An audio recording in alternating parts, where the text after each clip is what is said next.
I need to draw one more card. Okay, that's even worse. Would you like to choose heads or tails? I will take tails. Tails never fails. Tails did indeed fail. So this game is rigged. The host is cheating. For everyone to accuse the cheating, unbelievable. So what were the rules back then? Is it just you flip and then you choose, or is it you flip and then whoever wins goes first? This was during the rules. Whoever wins the coin toss has to go first. That didn't change until very recently. Gotcha. Okay, so then I will be going first, regretfully.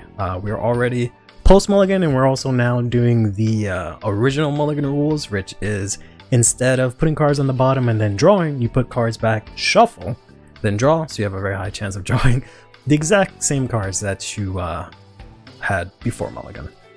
So let's get this started. I'm going to throw out my Vanguard, which is going to be good old Barkle. Oh, not only have you invited me, but now you're going to use Soul Saver Dragon against me.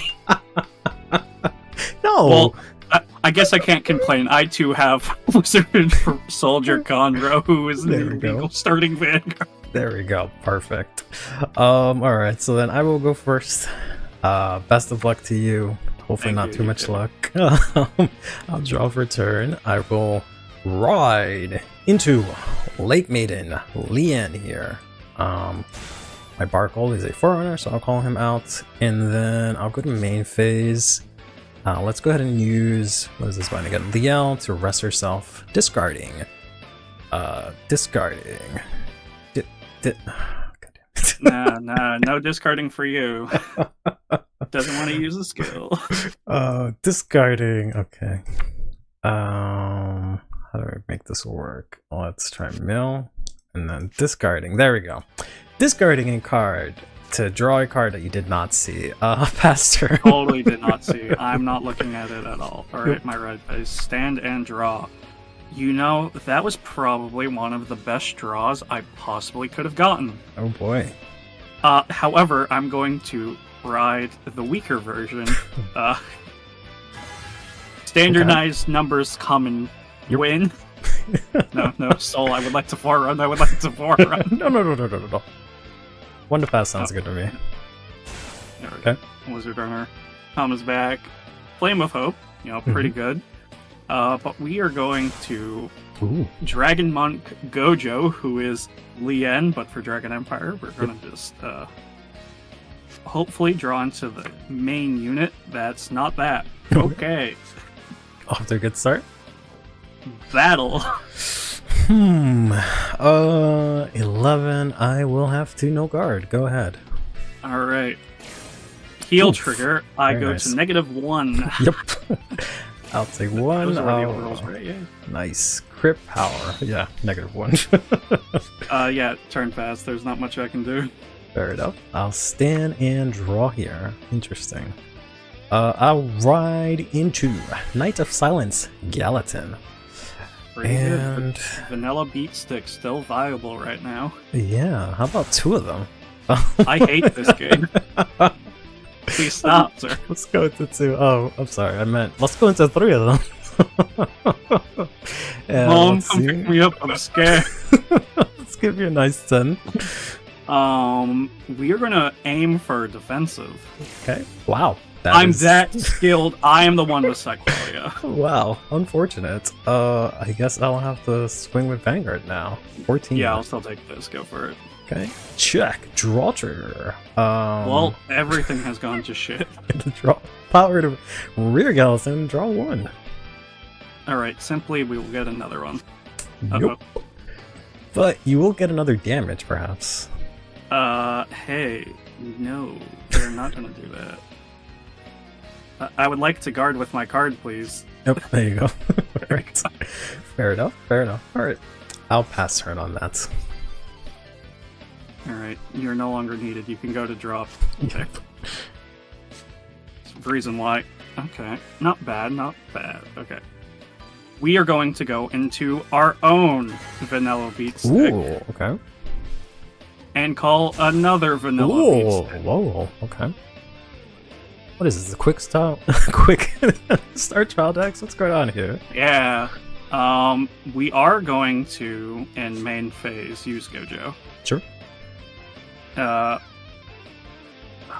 didn't need this, but this kind of gives away what I'm playing, which is sad, but also people should be excited. I'm going to get rid of Hungry Dumpty, confirming I am the invincible Overlord player.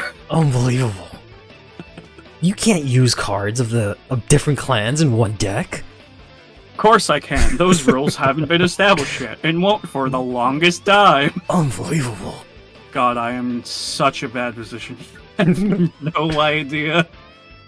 We will go in battle and just swing to your Vanguard. 10 to 10. 10 to 10. That's right, because you can't boost. Wah, wah. Nah, I wanted to draw and regret that. Let's go ahead and throw Gallatin there as an intercept to block. Yeah, that's totally fine. We're going to come at your Vanguard, and intercept won't stop it this time. No, but perhaps this heal trigger from my hand will for 1 to pass. A humble 1 to pass. All right. Poof. Bar spitting bars, but not good enough to pass that. I'll stand and draw. Ugh. Alright. I don't have too much going on here either, to be fair. Let's go ahead and I turned 4 and I realized I misplayed. You forget to use... Well, no, you don't want to use Conroe. Let's see. I could have... I could have gone into Blue and Flowgold and stuff, but I don't have anything to do with that right now. So I'm just gonna ride into King of Knights, Alfred. The original Bungus. Yes. Let's just make a strong column here by calling down this Marin. I am very intimidated. King of Knights, Alfred cannot be boosted, but he will get 2k for each of my Royal Paladins. And he's gonna go ahead and swing at your Vanguard for 16. Yeah, I cannot stop that. Let's go. First check, stand. Oh, that's unfortunate. You have misplayed, because Yes. if you're playing stand triggers, you swing with your rear first. Just that, not even supported. Yep, unfortunate. I did not expect that to happen, but I will give power to Gallatin, and I will stand no one, and then check Ganslot. Wow, that would have been good for a Blaster Blade. Yeah. Times of playing Card Fight Vanguard 0, putting back the heal trigger. Oh, good times. Good, glorious times. God, I still miss it. Me too. I think about her every night. Oh yeah, I'm supposed to take damage. Please take a damage, yes. Stand trigger of my own. Very nice. Stand my rear, I guess. Sure, yeah. I will go ahead and I guess I might as well swing in 23 to your Vanguard. Cringe. I don't want to be pushed to 4 before my Great Free turn, considering me at 1. Yep. We'll do another heal trigger. Gotcha, fair enough. 25. God bless my defensive, I guess. Yep. Pass turn. It's a good thing, yeah, you checked it. Alright, stand and draw. We do have the main boy himself, Ooh, okay. Mr. Invincible. Yep. We can now have a round of applause. I do have to soul charge because it is the beginning of my main phase now. Yep. And sadly, I do not get to counter charge 1. Nope. Or did I soul charge? Alright, nothing important. Yeah, who needs those? We do have more Unga Bungas. Gotcha, okay. Gotcha. But I will Gojo to Sure. ditch the last card in my hand. Sure. Draw. Draw trigger. We're regretting Okay. that decision. Yeah. Sounds about right. Well, with a full field, let's just go into battle. Let's swing Sure 10 to 10, because you don't have an 11. That's only Yep. Overlord at this point. Yep. Speaking of, in the middle of your attack, let's see. So as of right now, it's pretty obvious you're playing Invincible Overlord or Mr. Overlord, which is a deck that uses cards from both Nova Grappler and Overlord, right? Yep. And that was just the thing that was available, you know, at the start of Vanguard. People were just able to mix clans, and this is one of the few decks that actually had like a cohesive game plan between them. With that said, do you think, you know, just thinking broadly, do you think it would have ever been possible for Vanguard, had maybe Bushiroad been better at like balancing and stuff like that, had better foresight, to continue with the clan mixing, like having clan mixing legal, way further than they did, or do you think it was just an inevitability? Inevitability. Yeah. I definitely think it was an inevitability that hybrid decks, which they were called, would be paced out, even with going with specific support, like saying only if you have Royal Paladins, which they did with a lot of their grade 3s, like Maelstrom. And Overlord himself was like, they have the Lord keyword, which take punishment for you having a mixed clan. I definitely feel that the game balance definitely would have been broken. Yeah, you need someone of that specific clan to be on the field for your hybrid, but I just don't think it would have fostered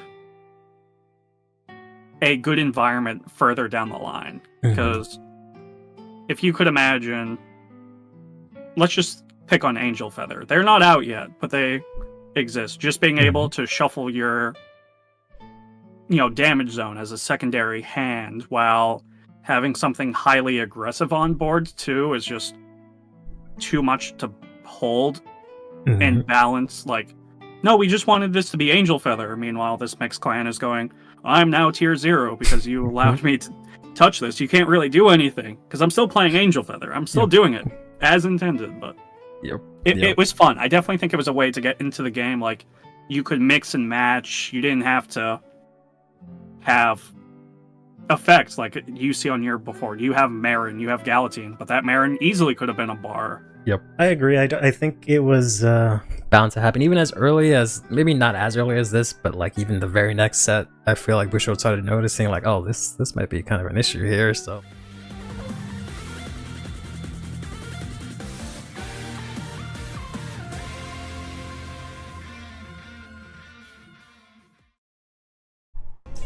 All right. Hey, how's it going, everyone? Sorry I'm a little bit late. I'm a little bit later because Teddy is deflated somehow. I don't know how the hell that happened. I used Teddy to focus my camera.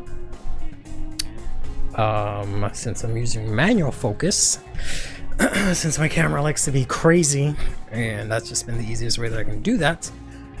So I just propped Teddy up in my chair and whatnot, and focus in on him, as if it were me, and then everything's good. But I inflated him a little bit last time because he was getting a little deflated, and I guess I left the thing open because he's just fucking flat. So yeah, rip Teddy. Hey Ed, how's it going, buddy? I'm a little crispy, so I have to go here. I think I almost passed out. There you go. Yeah, too sharp. That's better. I almost passed out in fighting Teddy because I was just trying to do it so quickly, and then I stopped and I was just like, oh, that's not good. That's not good at all. But I'm alive. I have to move it a tiny bit, I guess.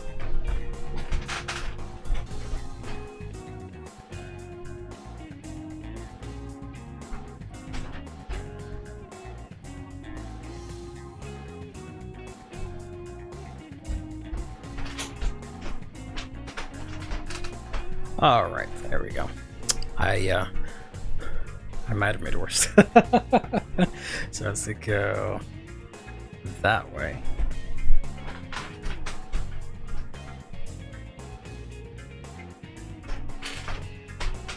Is that any better? Yeah, that's relatively even. Yeah, that'll do. Person who called everything that happened in the episode last week is here. You? You? What the hell are you talking about?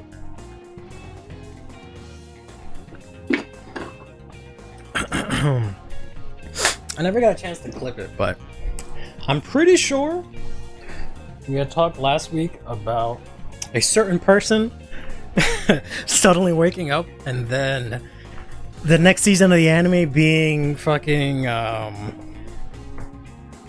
deluxe again.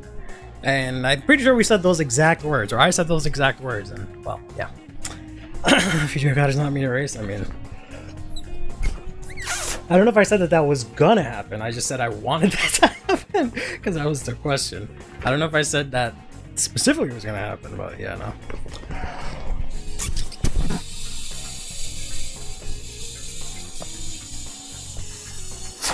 I guess if I pass out, you guys can call like 911, right? If I pass out from Trying to inflate Teddy?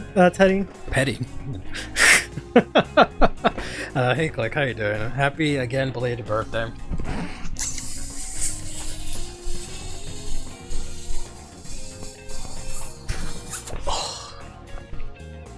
I'm just not blowing it today.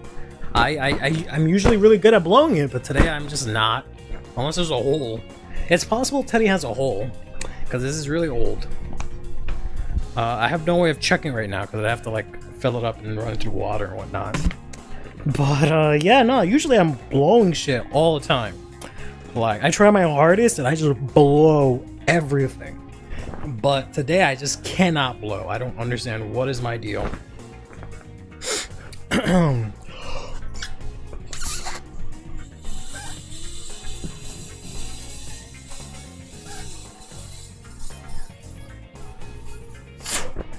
Yeah. Yeah, I think I'm putting air into it. I'm not sure. It just feels like it's not going anywhere. I don't think I'm blowing it hard enough. It feels like I'm blowing, but I like can't Get through something, like something is just not going through. Like, I don't know if I have to blow harder or blow with like a different technique or something, or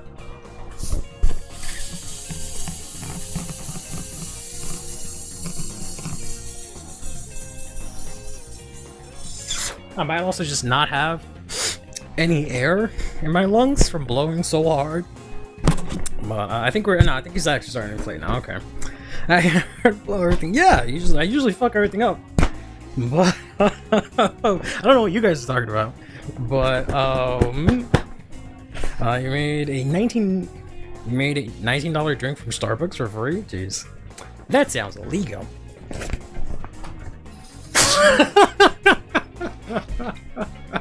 Teddy just requires double topping.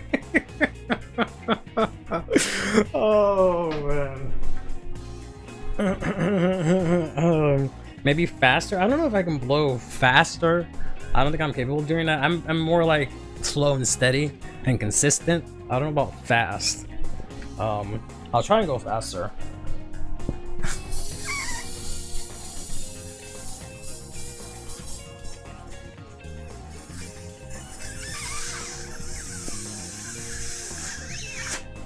Whew. All right. Almost back in shape. Hopefully, I think one more blow And he'll be good to go. Just need to catch my breath. I don't know if I can get his ears to like perk up from blowing, but we'll try.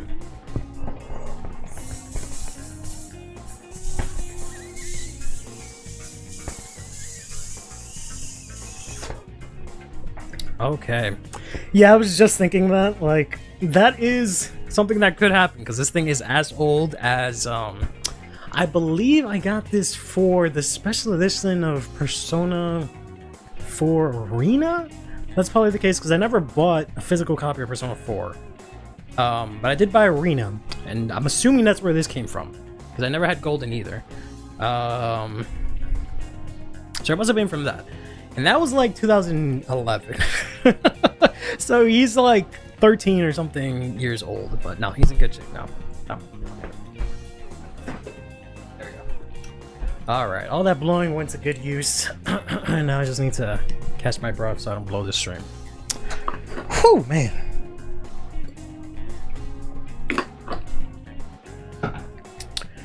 I'm the only Persona game that I've ever played. Damn. That's barely a Persona game, but hey, okay. Man, I miss that game. I used to play that shit all the time. Because I really liked 4 and liked where the story was going, and they were kind of connecting 3 within that game. But, boy, the story mode was ass. Because it was just full screen text. Just pages after pages after pages of just dialogue and like just text and shit. And it was just like, oh my god. For a fighting game like that you had voice actors for, there's just a novel. It was just a visual, not even a visual novel because there's nothing visual, it was just text. So But I remember trying to get like the what do they call it, like platinum trophy or whatever for that game, and it was just I just couldn't do it. I just could not do it. But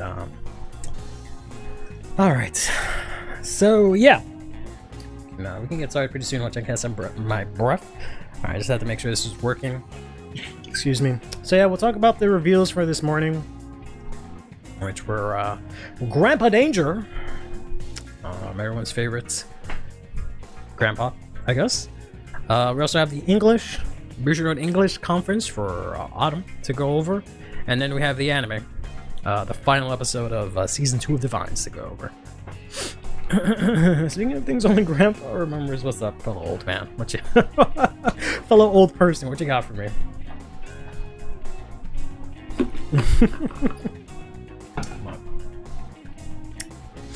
All right. Let's. What are we feeling today? Call Grandpa Danger himself fair enough. Yeah, he probably played Persona 4 Arena on launch as well. I feel like we did Sonic last time. I need to get like a third one into rotation. Because we have Sonic, right? It's gonna be weird. It's gonna be weird. Okay. Well, that's awkward. Hold on. I gotta change to this channel. And then I gotta change to not that one. Oh my god. I gotta change to, that's the wrong one, but change to this channel so we don't get any ads, right? Then now it's on the right playlist. This is Sonic. It's all the way at the end. Then I have to like open this in a new window. No, it's just gonna work. It's probably gonna be wrong all day, but that's fine. Get some Jet Set Radio in there, Battle Network. I mean, I like those suggestions a lot. It just has to be something mellow. It has to be like 2 hours long, and it has to be something mellow that's not distracting. Because as much as I would like to do the stream with fucking, I don't know. I don't really have any examples, honestly. And let's play. Why is this here? Yeah, as much as I would like to do the stream with just fucking this in the background, I don't know how fitting it would be for me to just be talking like, oh yeah, act this and this and that, this is good and this hurt, and this is fucking something crazy going around in the background, but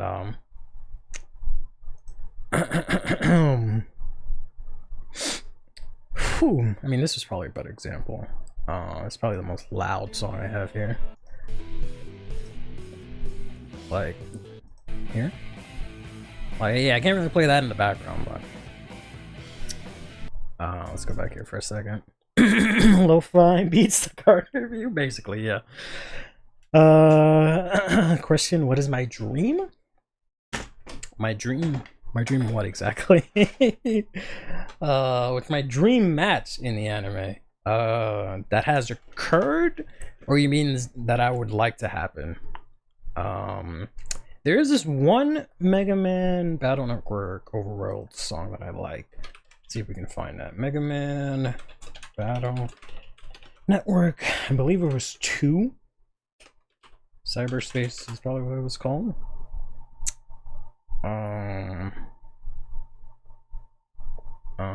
I guess it was not cyberspace. Mega Man Battle Network 2. Cyberspace OSC song? I don't know. Theme? Sorry, one sec. Shush. Is it like Netopia, maybe? Damn, what the fuck is it? I guess for card fighting, but perhaps not for card review. Yeah, exactly. ADC area? No, the one in the cyberspace. I think that's the right term. Is it ACD arena area? Not like outside. I don't want the like boop, boop, boop, boop, boop, or whatever the fuck, however it goes. ADC area. God damn it. Song. Oh my gosh. These search results are ass. These search results are all ass. Not that.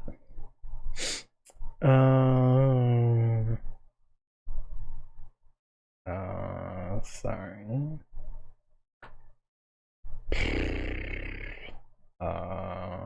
It's not virus busting. It's definitely not that. It's not you can't go back, as much as I like that one, but man, alright, I guess just play random songs till I find it. Get ready for Grandpa. The internet theme, yeah, basically. I did copy and paste. It just did not come up. I'll try maybe OC. I don't know why it's not coming up. ADC.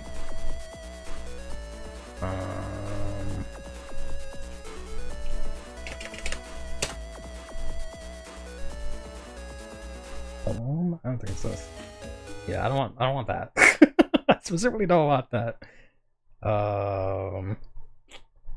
Man, I used to listen to it all the time too. On the stream, just that. Yeah, you didn't miss anything. Just me blowing. You sent the link, or it's not showing up now. YouTube chat doesn't let you send links, and I have no way to control that. I can't allow you to send links. It just does not give me the option. It's just automatically off, unfortunately. Yeah, hey, Link, hey, Rich. Sorry, just trying to find a specific Battle Network song, and then we can go. Maybe internet thing. Maybe that'll be it. Maybe this is it. Yeah, that one. But then, like, extend it for like 5 hours.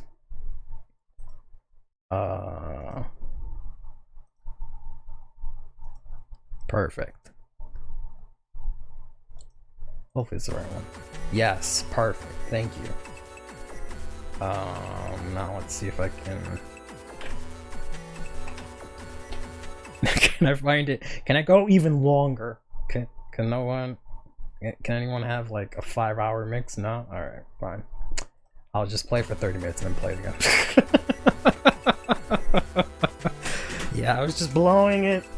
Blowing hard as hell. I blew fast. I took suggestions from chat. I blew fast. I blew steady. But I got the job done. That's all that really matters. Alright. With that said, now we can go ahead and actually get started.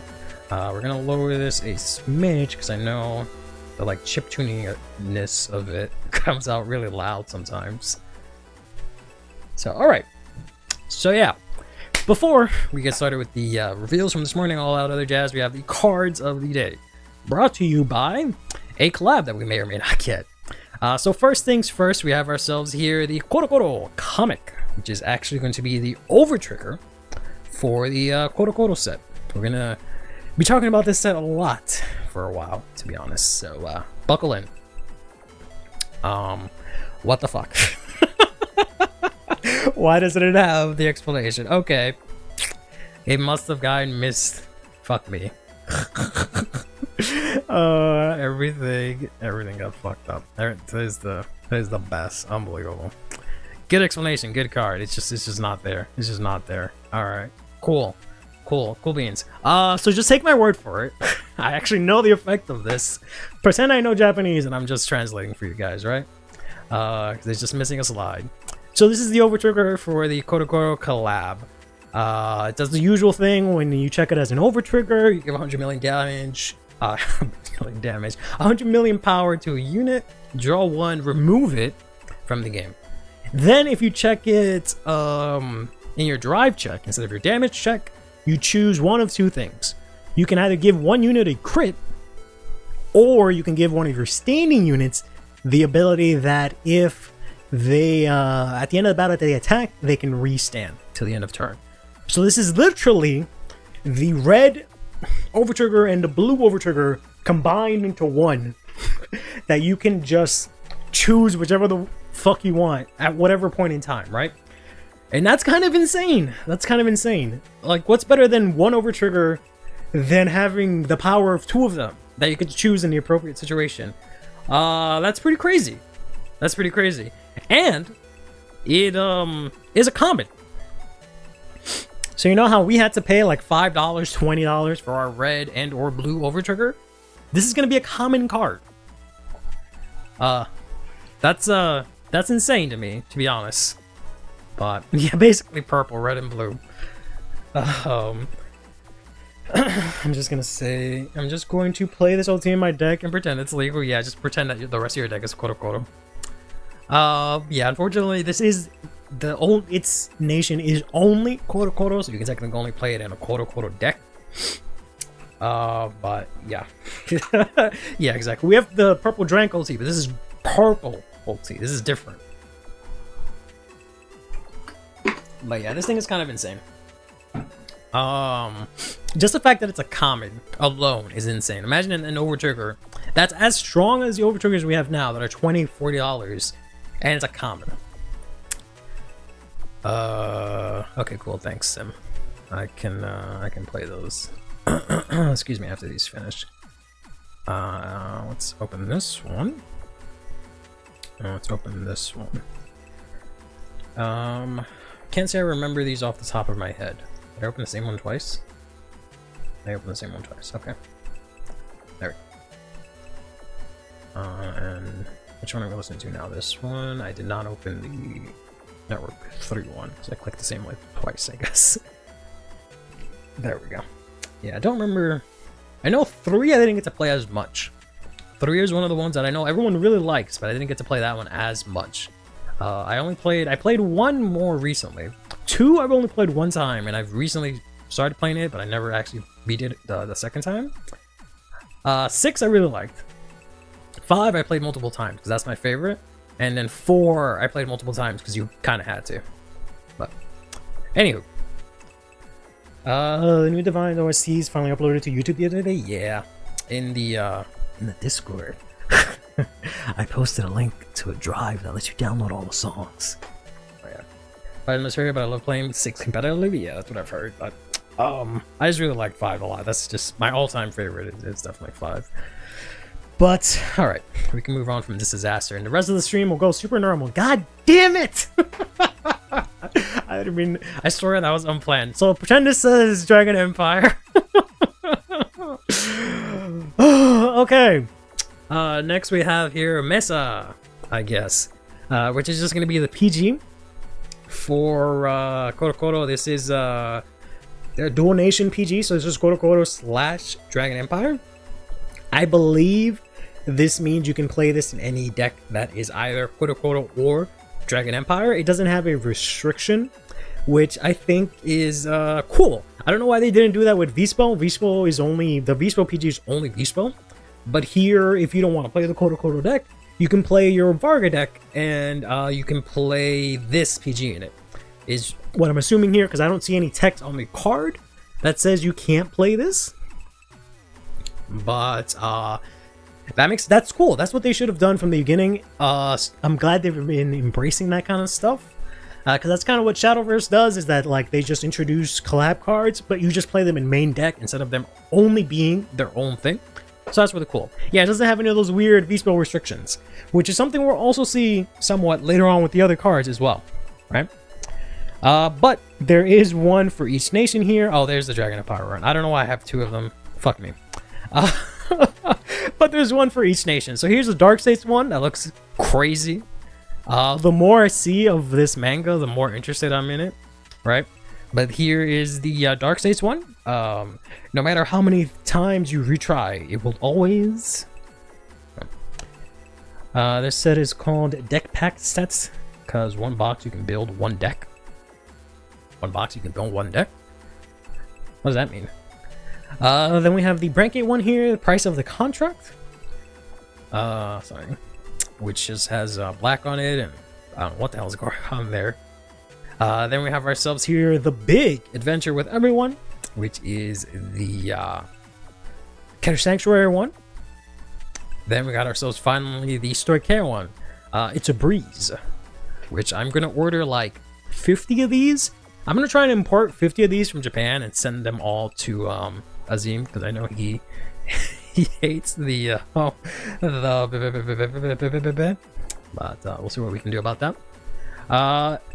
And yeah, so they got PGs, which is kind of cool. You can play them in any deck you want. But then we can go ahead and talk about the reveals from this morning, which are for the Kodo Koto Koto collab set, right? It's called Friendship. Yeah. You get basically enough to build a Koto Koto deck from one box. Does that mean it has like fixed ratios? So just a quick recap. Koto Koto, it's a magazine that has manga inside of it. This set is going to feature these 4 properties here. So we got ourselves Deka Suga Deka-kun. We got ourselves Black Channel. And we got Baby. Black Channel is also a YouTuber. Here are the cards that they revealed originally as promotional promos.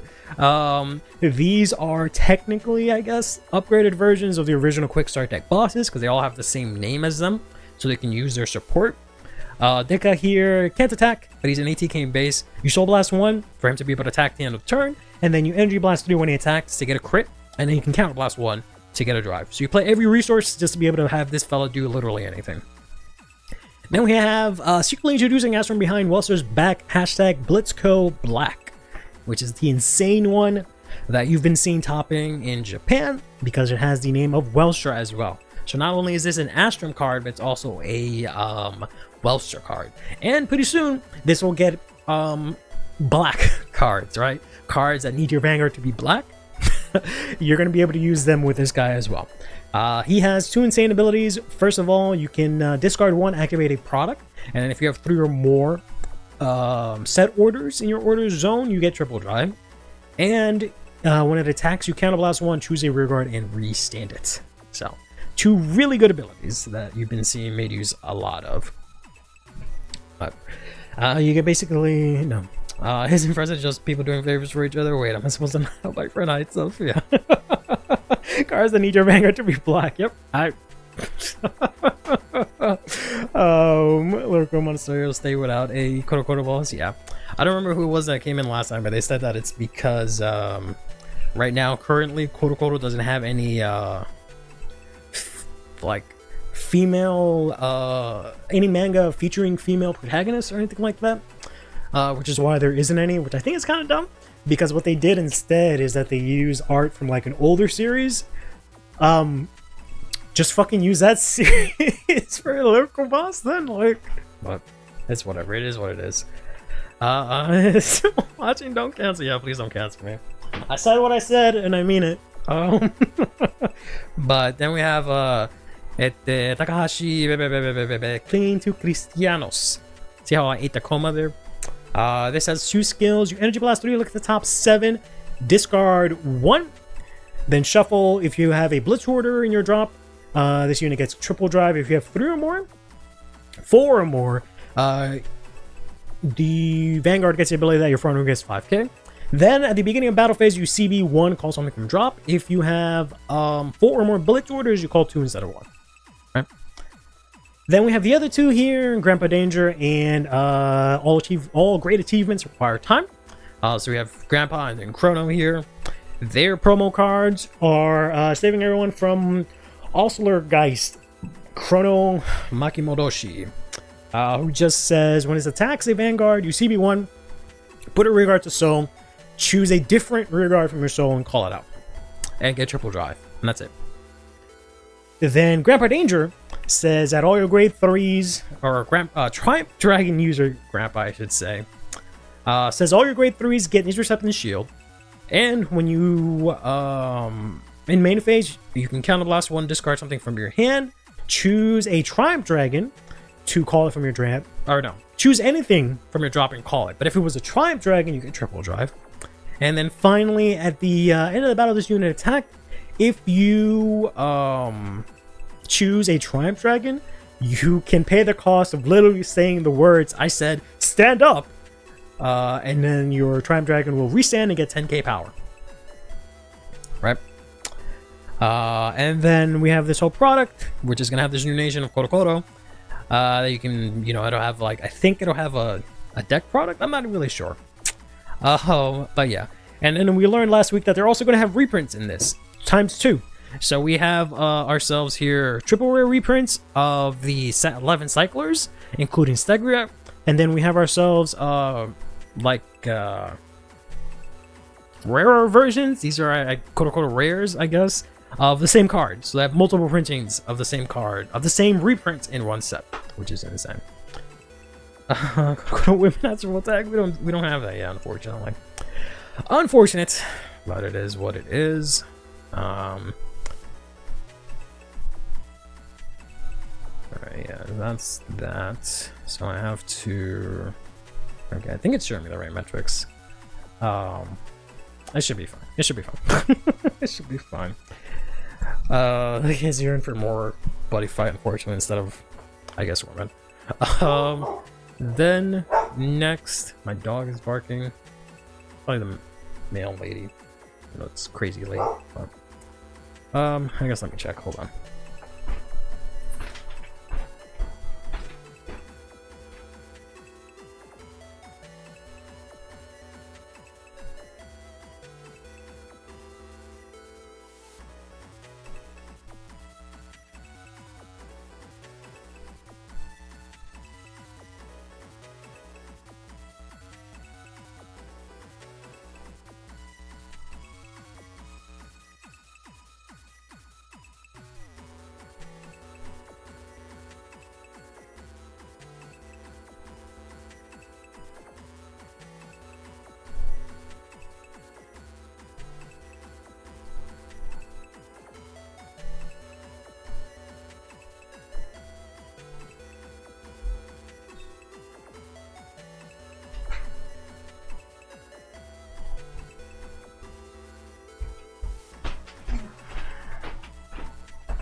Was indeed the male. I have, I guess, a new... I think my usual male person is on vacation, maybe, which good for him. But I now have another male person that comes very late. I'm not used to that because I usually get my mail during the day. But I got a bunch of mail, so you guys get a random mail time, I guess. What's the dog doing? He is, he's just laying there next to the camera tripod, honestly. Alright, so I got a bunch of cards I ordered. I hope that don't mess up Chrono. He has the eye that lets you retry. Please don't. Please make that a skill. About that, I'll get into that in a second. So let's go here. This one. So I got myself 3 copies of this lady from Lyrical. In SR. Finally got myself 4 copies of this lady. Been waiting for this order for a while now. So I got 4 copies of the Kyoka support card in SR. Been waiting for that for a long time, so I can finally upgrade that deck. Then I got myself 4 copies of the Vert cards. This is, which one is this one? This is Clear. So I got myself 4 copies of Clear in SR, because I got the other ones in SR, because they're dirt cheap, and I was like, sure, why the fuck not? Even though I hate the encounter border, but it is what it is. The trial population, yeah, unfortunately. All of them here. I got 2 copies of this lady for Charmant, because I already have 2 copies, pulled 1, bought 1. All clear, yep. And then I got 3 copies. I need to get 1 more copy of finally this dumb bastard with the I won't say it, but I finally got the hero promo in foil. Finally, been waiting for that to go down, and it, spoiler alert, did not go down very low. But it is what it is. I now have access to that, which is nice. In case heroes pop off the new cards in set 5, I'm ready. But also, in case that usual support gets announced, I'm also ready. This is... Oh, okay. This finally came in also, because I was getting tired of swapping between a bunch of decks. So I got these while they were cheap. They put 2 in 1, scared me. Which is, of course, Yuika. Managed to get myself 4 Yuikas. Before they... I don't know how much they are now, but they probably went up to like $1 zillion. But I managed to get myself an extra playset. I'd buy foils when... I'll buy the foils when you reprint them in a set. Yeah, that's fair. For the hero promo, yeah, that's not a bad idea. I also got this dumb bastard because I bought 2 of him previously when he's a little cheaper, and then he got sold out. And then he came back and he was like $40, and then he finally came down to like $20. So I managed to get myself a copy. I need 1 more so I can actually play Eva. Not that I'm super psyched to play Eva, but it would be nice to have access to the deck.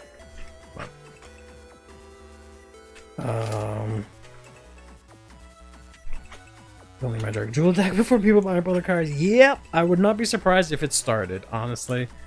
I would not be surprised if it started. I hope they still use the original grade 3 Dark Jewel, because I managed to pull the LS or the DSR for that, and I really like that one.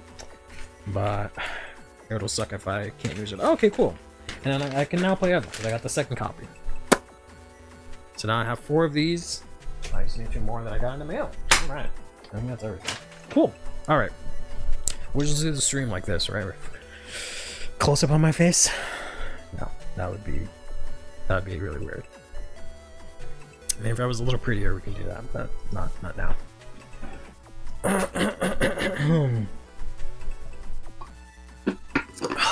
Okay. Nice. Okay. My hype for the new barrel in English? We'll see what happens when I don't even know how I'm getting the cards. I still don't know how I feel about the new support.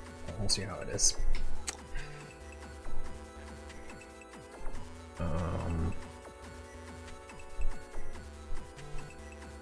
Man, I'm really excited to finally be able to build Kyoka. I'd like to try out what Eva's like, this new monster promo, because I've faced it like once and that's it. No one I've ever played has played the deck. I might try and build Vert, but probably not. And I built Ayusha like last week, but I just never had a chance to play it. Alright. The other thing is, since I think it was Agra that was talking about this. No, Link. So we got this revealed last week that each of the decks, each of the collabs here, each of the manga will have their own deck that you can build. They'll have their own grade 3 separate from the ones that I just showed you, which were the promo ones. And they each have the following gimmicks here. So Grandpa's gimmick is the dangerous skill. We'll find out what that means today.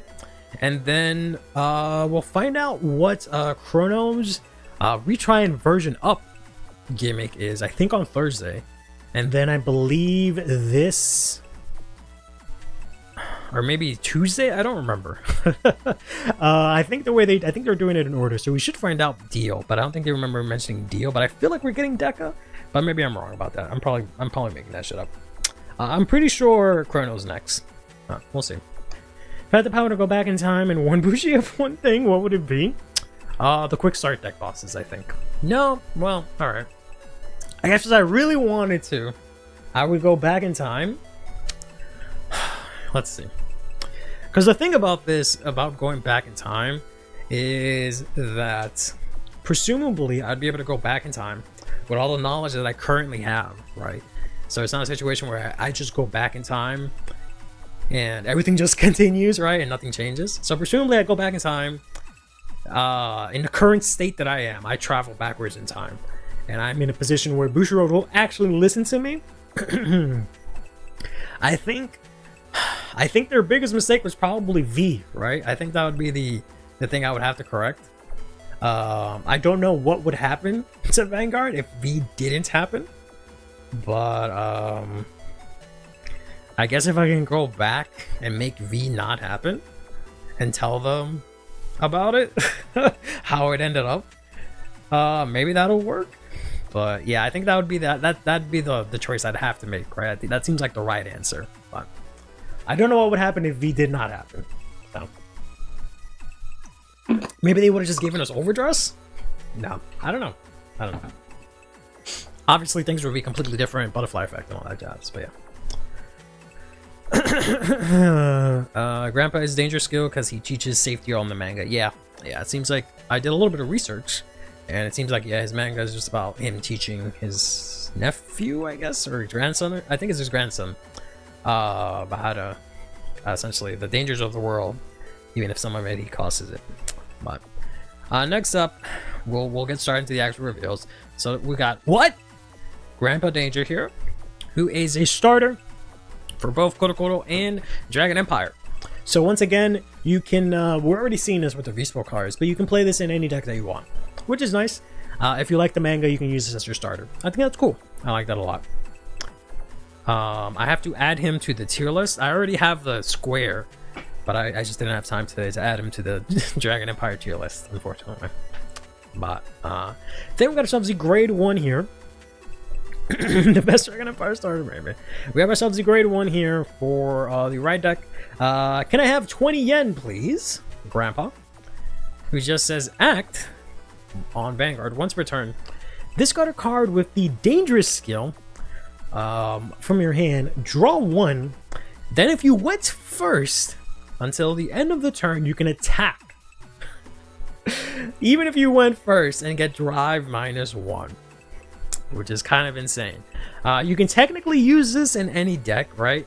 If you want to create some crazy deck that like is really good going first, and you make some use of the dangerous skill cards, just have them there as discard fodder, which is kind of possible. I'm gonna tell that in a bit. That's kind of interesting. We've seen this type of ability before, but it's just kind of interesting to see it brought back here. Hey Google, how you doing, buddy? It'd be funny if those decks ended up being too good and topping most meta decks. I mean, all the collabs have been doing really well, so I would not be extremely surprised. We'll get into one of those later on.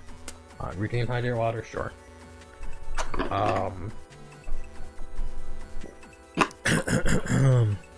Reminds me, I've been meaning to restream on both YouTube and Twitch, but it's just haven't been able to find a way to make that transition smooth, because Twitch's dumbass guidelines don't let me put chat on screen for both for other sites, essentially, right? I can only have Twitch chat on screen. I can't have YouTube and Twitch chat on screen. So that's the only reason why I haven't done it. That's part of the reason why I don't have chat on screen anymore, because I was trying to prepare for that and then train myself to like read chats. But it's the kind of thing where I'm gonna have to like read chat and be like, oh, Kugla from YouTube says this, and then go on the other side and be like, oh, Aggro Rich from Twitch says this, right? So it's not like confusing, and I don't think that's gonna work out. The other option is that I would just ignore one chat, which I don't want to do, but we'll see. You could just try kick. Dumb good. I'd rather not. I also don't think I'll do good in kick because I'm not a horrible person. But I don't know. We'll see. I'll figure it out. But all right, let's go here. We got Grandpa's Danger's drawing song, which I just realized afterwards is actually showing you how to draw Grandpa Danger, which is actually kind of crazy. That's actually a great. All the Grandpa Danger cards are like my favorite because of the art, because they just look so. They're just so out of the ordinary. But this is the great 2 for the ride line that says, when this is rode upon, perform one of the following. If rode upon by a grade 3 Kodo Kodo, draw a card, choose a card from your hand, and bind it. So what does that mean? Can you play this in another deck, technically? I guess you can play all the Kodo Kodo cards in one deck, right? So that's kind of interesting that they accounted for that there. Then it says, if rode upon by a grade 3 with Grandpa and his card name, draw 2 cards. Choose a card from your hand and bind it. So that's kind of nice. Whether or not any other deck will benefit from binding, we'll see. But it's nice that it doesn't specifically say, like, again, like Vispo, like, only if you rode upon this specific card, you get this effect, right? So this is a lot more open, which is nice. You'll see why you need to bind in a second, because we have the strongest Grandpa Danger here, who has 2 skills. First one says, act on Vanguard Circle once per turn. Counterblast 1 reveal cards from your deck until you reveal a card with the dangerous skill ability that does not have the same name as a card in your bind zone. Bind that card with the dangerous skill ability, shuffle your deck, and draw 1 card. So you go gambling. You just reveal cards until you hit it big, or you just hit the first one, really. I like that a lot. Then it says, when this card is bound. So this is the dangerous skill. So this effect only happens when this card is bound by the first skill, right?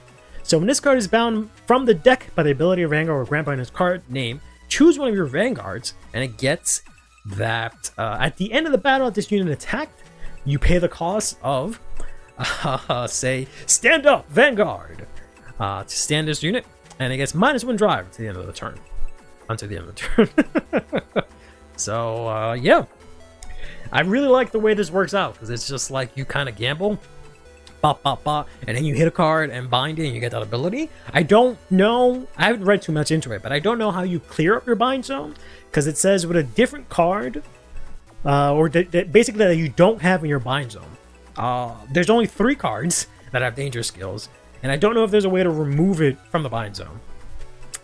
All I know is that, you know, if you play a against Social Doji, that's kind of nice, because they clear up your bind zone for you, but other than that, I don't know. It makes sense since it's possible that this is the only writable grade 2 you open in a box. Really?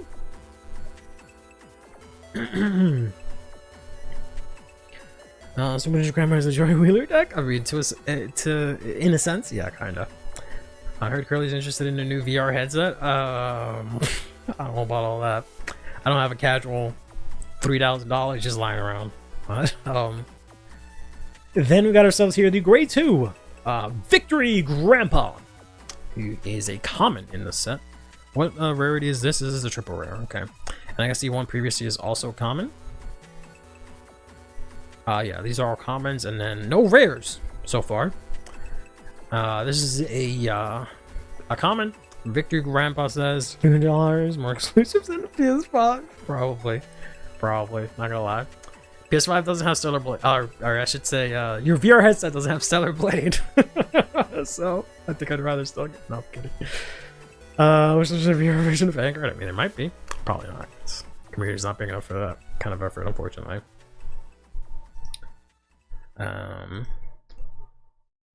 Oh, I was just gonna play it automatically. Okay. Is that the same one? Yeah, that is the same one. Okay, cool. I just automatically played it. Good. Good job, YouTube. Good job, YouTube. Yeah, I like this one. This one's alright. This one's alright. Demio. It's cards and dungeon crawler. Interesting. Whoops. But this fella says when it attacks a grade 3R unit, this guy gets 5k to the end of the battle. You can technically play this in any deck. It's not locked to your Vanguard being whatever, which is nice. If you need a 5k attacker, there you go. Then it says, when this card is bound from the deck by the ability of your Vanguard with Grandpa in its card name, choose one of your quote-unquote rear guards, and it gets 15k power to the end of the turn. But if your damage zone has 5 or more cards, you say big reversal. And that rear guard gets the auto ability that when this unit's attack hits a Vanguard, you win this fight. How do we feel about this? This auto win condition over here. So essentially, if the attack connects, that's it. It's game over. Yeah, it's basically the Zareth Dragon Zola for what do they call it? Zoo? That was Zoo, right? So if your opponent doesn't have a PG or they can't guard the attack, this also doesn't have to go to a Grandpa rear guard. It just has to be a quote-unquote rear guard. So if like Chrono does some crazy shit, or one of his rear guards does some crazy shit, you can play this in the deck and use it. But yeah, so any of your rear guards that you choose, if you reveal this, they get 15k, right? So assuming it's a grade 2, it'll be 25k, and then if it ever hits, you win the game. Doesn't matter, but you have to be at 5 damage. I hope that this never make their way to standard. Yeah, I think that's all right. I personally, I'm a big fan of win conditions, alternate win conditions, I should say. The only problem with it is that every single time they try to do it, they always fuck it up, and they make it so that the only way to achieve the win condition, the alternate win condition, is by stalling. And that's what fucks it up. And that's why people hate alternate win conditions, right? That's why people hate Exodia, right? I'm going to stall till I draw cards. That's why people hate Final Countdown. I'm just going to stall till it finishes, right? That's why people hate, what is this dumb bastard called? I think I used to always call it Genova. But the stupid lock thing from Link Joker, where it just auto wins as well. Stalling again, more or less, right? So that's the problem with alternate win conditions, that it's always ends up with you having to stall, which is really boring for the other side, right? And then you put in all this time and effort, and then you just end up losing automatically, right? So it feels bad. Whereas like this is different. This is different, right? This I feel is really cool and it makes it a lot better. Yeah, and you can actually, just fight against it. Keep them at 4 damage, keep swinging Vanguard, so they have to PG it or get hit with like a crit maybe, right? The Kodo OT can make this unit restand, and the red OT too, yeah. And I think there's also a unit that makes it restand.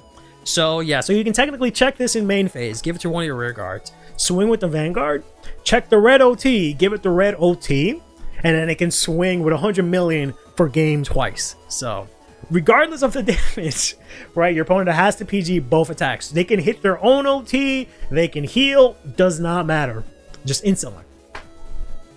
I like this a lot. We'll see what happens, because the other problem with alternate win conditions is basically competitive players ruin it because they find the perfect way to do it and they just replicate it every single game, and it's fun for no one, right? If it becomes super consistent and super meta relevant, then alternate win conditions are bad. Right? Because if there's nowhere around it, then that's kind of annoying. But we'll see how this goes. 3 times, not 2. Technically 3 times if you have the other guy, yeah. But just with the OT, it's only 2 times. Then we have ourselves here Failure Grandpa, who is actually a triple rare. So he has 2 skills. First one says that when this is placed on rear, other than during the battle phase, you CB1 like the top 5 cards of your deck, choose up to 1 Kodo from among them, call it to rear guard circle, shuffle your deck. Then if you have a Grandpa Vanguard, you put it into your hand instead of calling it. So first of all, this lets you search anything, right, from top 5. You can search a PG, put it to your hand if you have Grandpa as your Vanguard. But in any other deck, this is just CB1 like a top 5, search for a Kodo.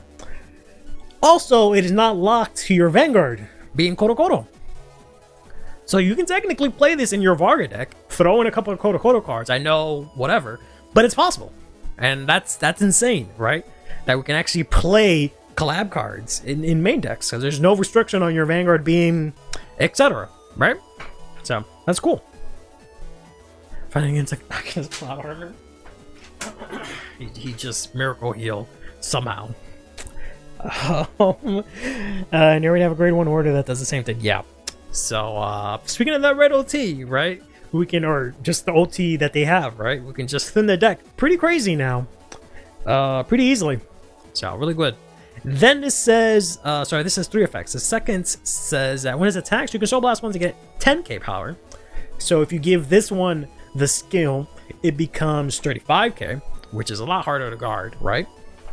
But it also has its own dangerous skill. So this is the 3rd dangerous skill card. So far, there's only 3 of them. The first one says, give your essentially your Vanguard can restand. The second one says is the auto win condition. The third one is nothing. This one does absolutely nothing. So that's what I really like about the effect, because you, I think it was Counterblast 1, you keep revealing until you hit something with a dangerous skill. And if you hit this one, nothing happens.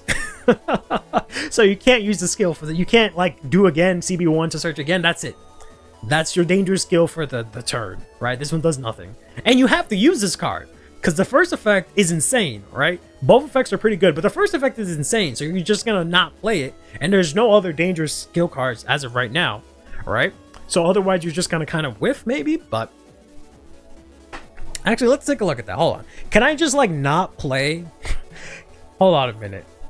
Can I just not play anything else? Yeah, I could just not play anything else. The only thing is that once you do it the first time, you're fucked, right?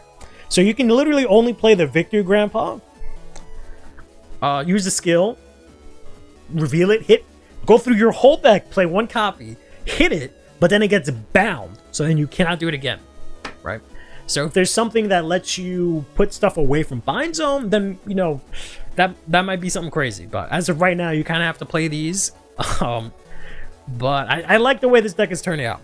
We'll see how it actually ends up developing, if it actually sees any play. But I really like the way this is working. And I feel like I like the flavor text of it as well, right? I also like too that the cards aren't just like simply anime screenshots. At least the backgrounds and there's something going on, right? Like, there's at least something, right? It's not just flat out just an anime screenshot. Like, there's at least something, right? It has its own background. At the very least, they put in that much effort, right? I really like this a lot. Really like this a lot. Then the last card we have here is Kazutoshi Soyama, who I believe, judging by the name, is the author of Grandpa Danger.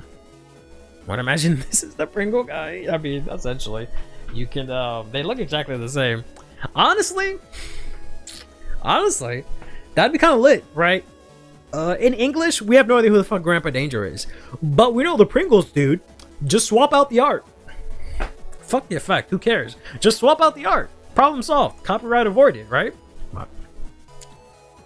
So this guy has 2 skills.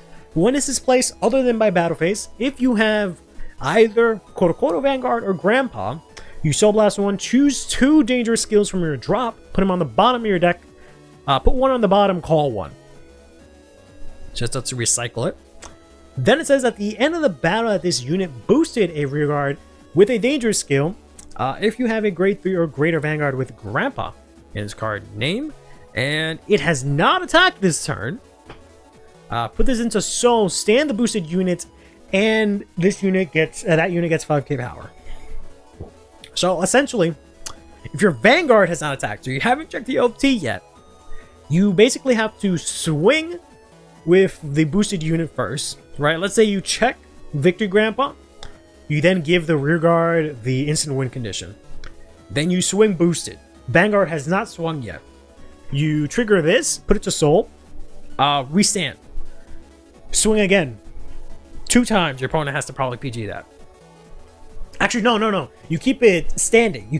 That's what it is.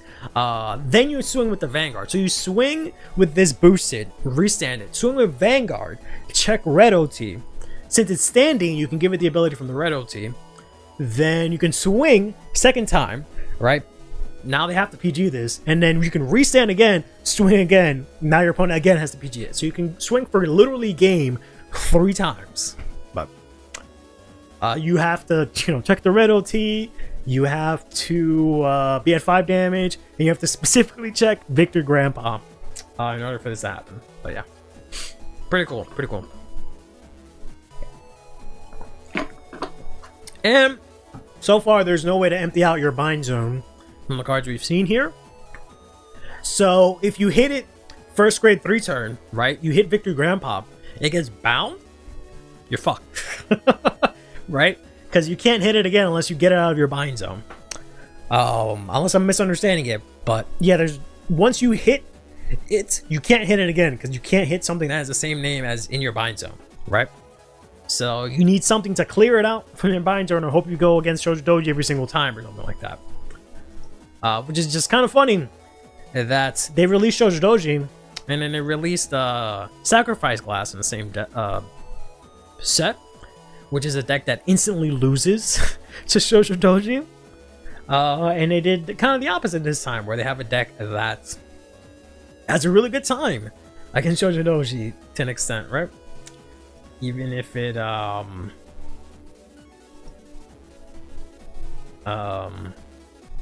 lost my train of thought. But I think that's kind of cool. Whether that was intentional or not, I think that's all right with me. Hopefully, Sacrifice Glass gets some card in set 6 that says your opponent can't touch your bind zone, so that can actually become playable. Because right now it's either Doji gets hit so bad that it doesn't see any play, that sacrifice class can come back, or it's that you make it so the deck is actually playable, right? But all right, and then here is the quote rare for Grandpa Danger. So this is the green 3, but this is like an alt art, which is really cool. So we get alt arts as well. Yeah. Yep. So if the deck hadn't gotten hit, since it started seeing a little less play in Japan for whatever reason, but I think the deck is still really good. Maybe this would have been an actual contender, but yeah. Then we have some bit of unfortunate news here. So typically what happens is on Tuesdays, we have the Tuesday stream. And on Tuesdays, for whatever reason, the English CurlyHairedVanguard account, they will post translated the cards that are revealed in the Japanese stream on Tuesdays. They'll post the card information, right? They'll translate it and post it, which is great. But for some reason, they only do this on Tuesday, right? Only the Tuesday streams. They never do this for the Thursday streams. I don't know why. So I basically have to do this thing where on Tuesdays, I can get the high quality images from the CurlyHairedVanguard English account, right? And get the translations all in one go. But on Thursdays, I have to get the high res images from the official Japanese account and then get the translators from like Cyrus Darkblade on Twitter, right? Because for whatever reason, they just don't post it for the Thursdays. I don't know why. But all that to say, today's Tuesday, but the English account did not post anything about Grandpa Danger. I don't know what that means, but it's not looking good for us getting this collab if they're not posting about it. We'll see what happens next Tuesday. Maybe it was just they got lazy or something like that, because I know that happened once. They missed there was one day recently where they just missed it. But we'll see what happens. The only thing they posted was this, which makes me think they didn't miss it because they just posted about the V promos that are coming out. That kind of sucks. That also isn't like definitive, because they did the same thing. They did the opposite, I guess, for Monster Strike, right? The English Twitter account, I'm pretty sure, posted all of the translations for Monster Strike, but yet in English we never got Monster Strike. Does that mean perhaps we were going to and something changed along the lines, around, down the lines? Or does that mean nothing? I don't know. We'll see. But yeah, I would like this collab as well, especially for the reprints. But also the decks are looking really interesting. But how legal is it to make copies of the Grandpa deck and hand it out for official use? 100% million illegal. What if the quote unquote collab is filler so that the English stays more up to date? Like to well, not really. You mean to like so like it's like a filler, so that because the English was catching up too much, so they release a filler product that English doesn't get to like widen the gap. Is that what you're saying? Not really, because they when we're they didn't change the product release schedule that much. We're still getting a product every single month. So it didn't really change anything, unfortunately. Because yeah, we got a product September, we've got a product October, we got a product November technically. We got a product in December, we've got a product in January, we've got a product in February so far. So this would have come out probably in like January if we got this. And the whatchamacallit, the Stride deck sets would have came out like November, right? But they decided to swap that around. But yeah, I don't know. I can't say if there's specifically filler, but I don't know what's going on. We'll see.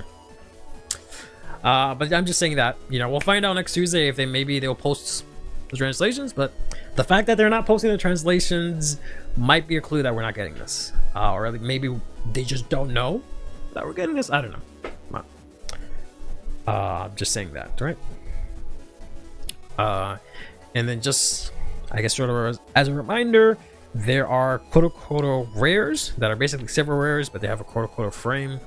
This is, I think this is Shinri, if I remember correctly. I think this is a reprint of Shinri. And this is a reprint of what? The Blue Over Trigger, I think. Excuse me. This might be a reprint of the Blue Over Trigger. I shouldn't remember. Yeah. But they also have them in gold, quote unquote rare, which looks kind of crazy. I really hope they bring this to main sets, because this is basically silver rare, right? Because you can see like the text and everything, and how it's, well, it's not full art for whatever reason, but the text and like the everything is the same as our silver rare. They should totally just do a gold rare in English, or not in English, but just in the main sets, right? I think that would be really cool. More rarities the better, right? Especially if you're consistent with it. I think that would be really cool. Make it so that the gold rares are textured, maybe, because silver rares for whatever reason aren't textured. So just make it so they have like a gold trim, but they're textured, so they're basically SPs, right? Come on, yeah. Can we get to it in English? Yeah, unfortunately. I don't know, but we'll see. We'll see. That reminds me, that Buddy Fight product is coming out soon. I wanted to open that on the channel, but I don't know if I'm gonna get it in time. But yeah, we'll see. Hopefully they use this rarity again, right? And then next week, I believe this says that we're talking about that they're gonna talk about Chrono, if I remember correctly. But we're also getting some information on I know it's Deca, yeah. So that was what was confusing about it, because they're talking about Deca. So it's the Keter Sanctuary one. I thought they were going to talk about Chrono, but maybe they're talking about Chrono Thursday. Yeah, this Thursday, which is strange because usually it would have been Dragon Empire, Dark States, Brankgate, then Keter. But we're also getting some information for set 6. They're going to show some of the unit art. I don't know what that means. I'm assuming it's going to be like the Craycross Epic stuff, maybe, because they've already showed the Strides art, right? And they already showed Koto, right? Koto. I went Roro and added the C because I've been saying Koto so much, but yeah. So we'll find out next Tuesday. I'm assuming it's Craycross Epic, but who knows? They might all get new forms. Who knows?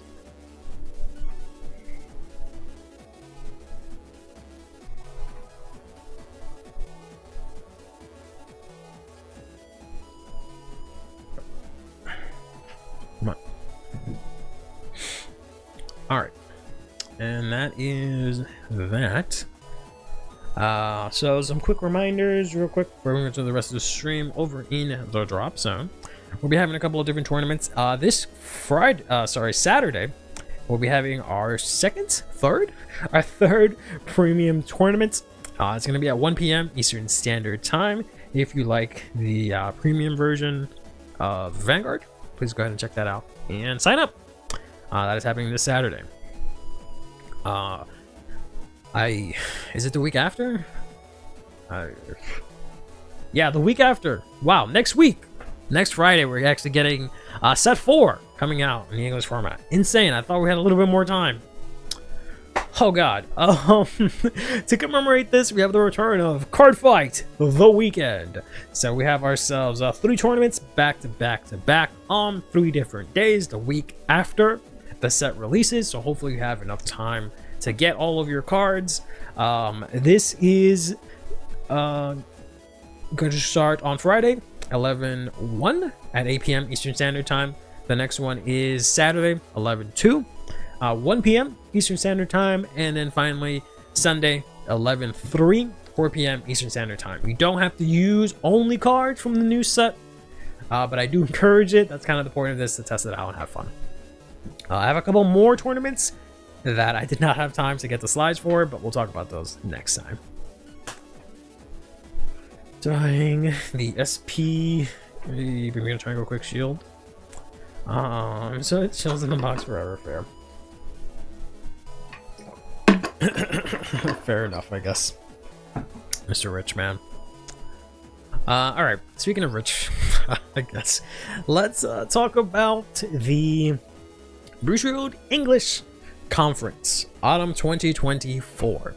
This is where I might get a little bit, I might lose y'all and might get a little bit grumpy and depressing, but we'll get into that. So, yeah, they basically had their English presentation, and these things, honestly, a lot of people sometimes hype them up, but I feel like I try to do it. I'll try to do it more often if I haven't been, but honestly, you should always set the expectation, or have the expectation set, that this will always just be dates for stuff that's coming out in Japan, confirmed for English, and that's it, right? We're not gonna get anything crazy here. They don't do that. With that said, what they've now started doing is also giving us event information that's specifically to the English version, right? Language versus is really strong. Not go as long as you don't go versus Vladimir. We'll look at some lists actually later on. My life is nothing but depression, so I'm used to the bad news there. Ripperoni. So yeah, let's go over this. This happened Friday at midnight. Technically Saturday at midnight, but yeah. So first things first, we got the release date of Set 6. It is coming out in February, and it is coming out on February 28th.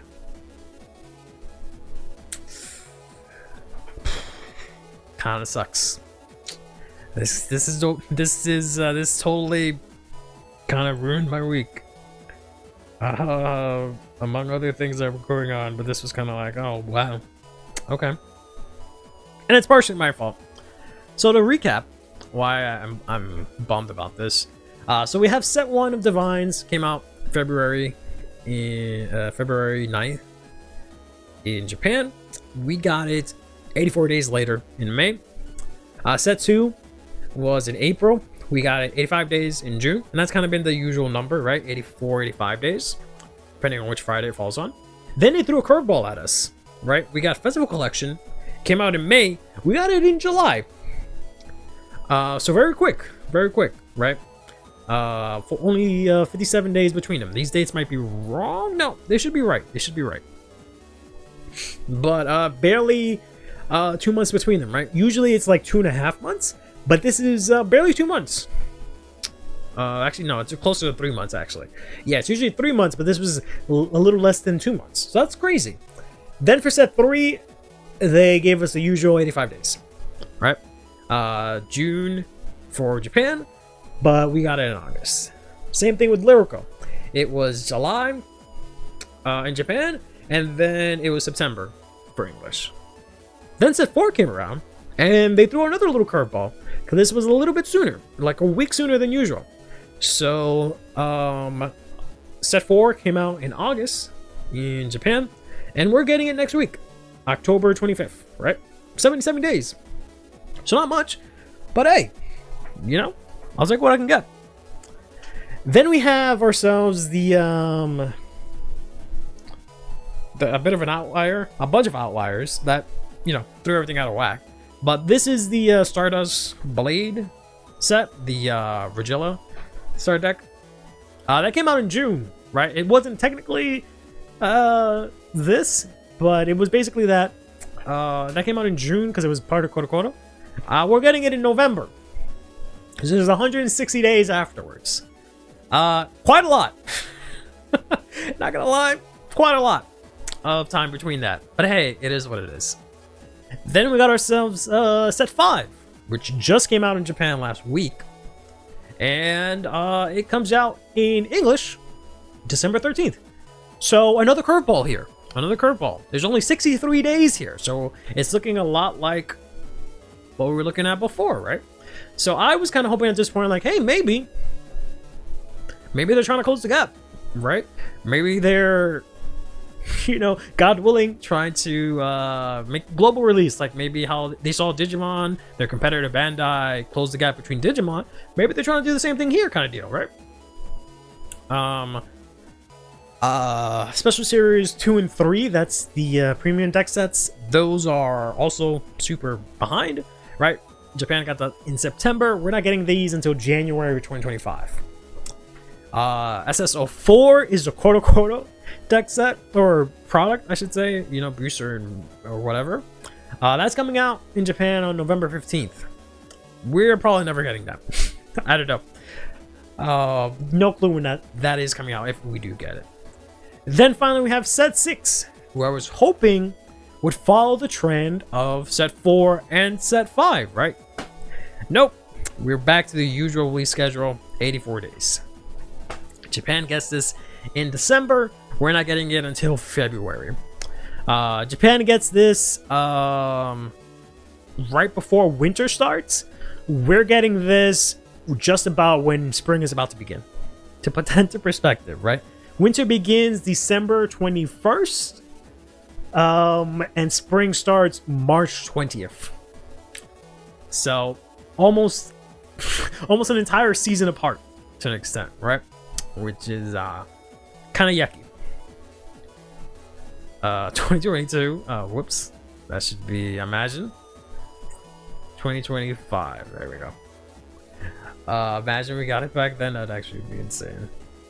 The game would presumably be fucking dead. I don't know how we would handle a straight deck set like Night Rose and Harry back then, but yeah.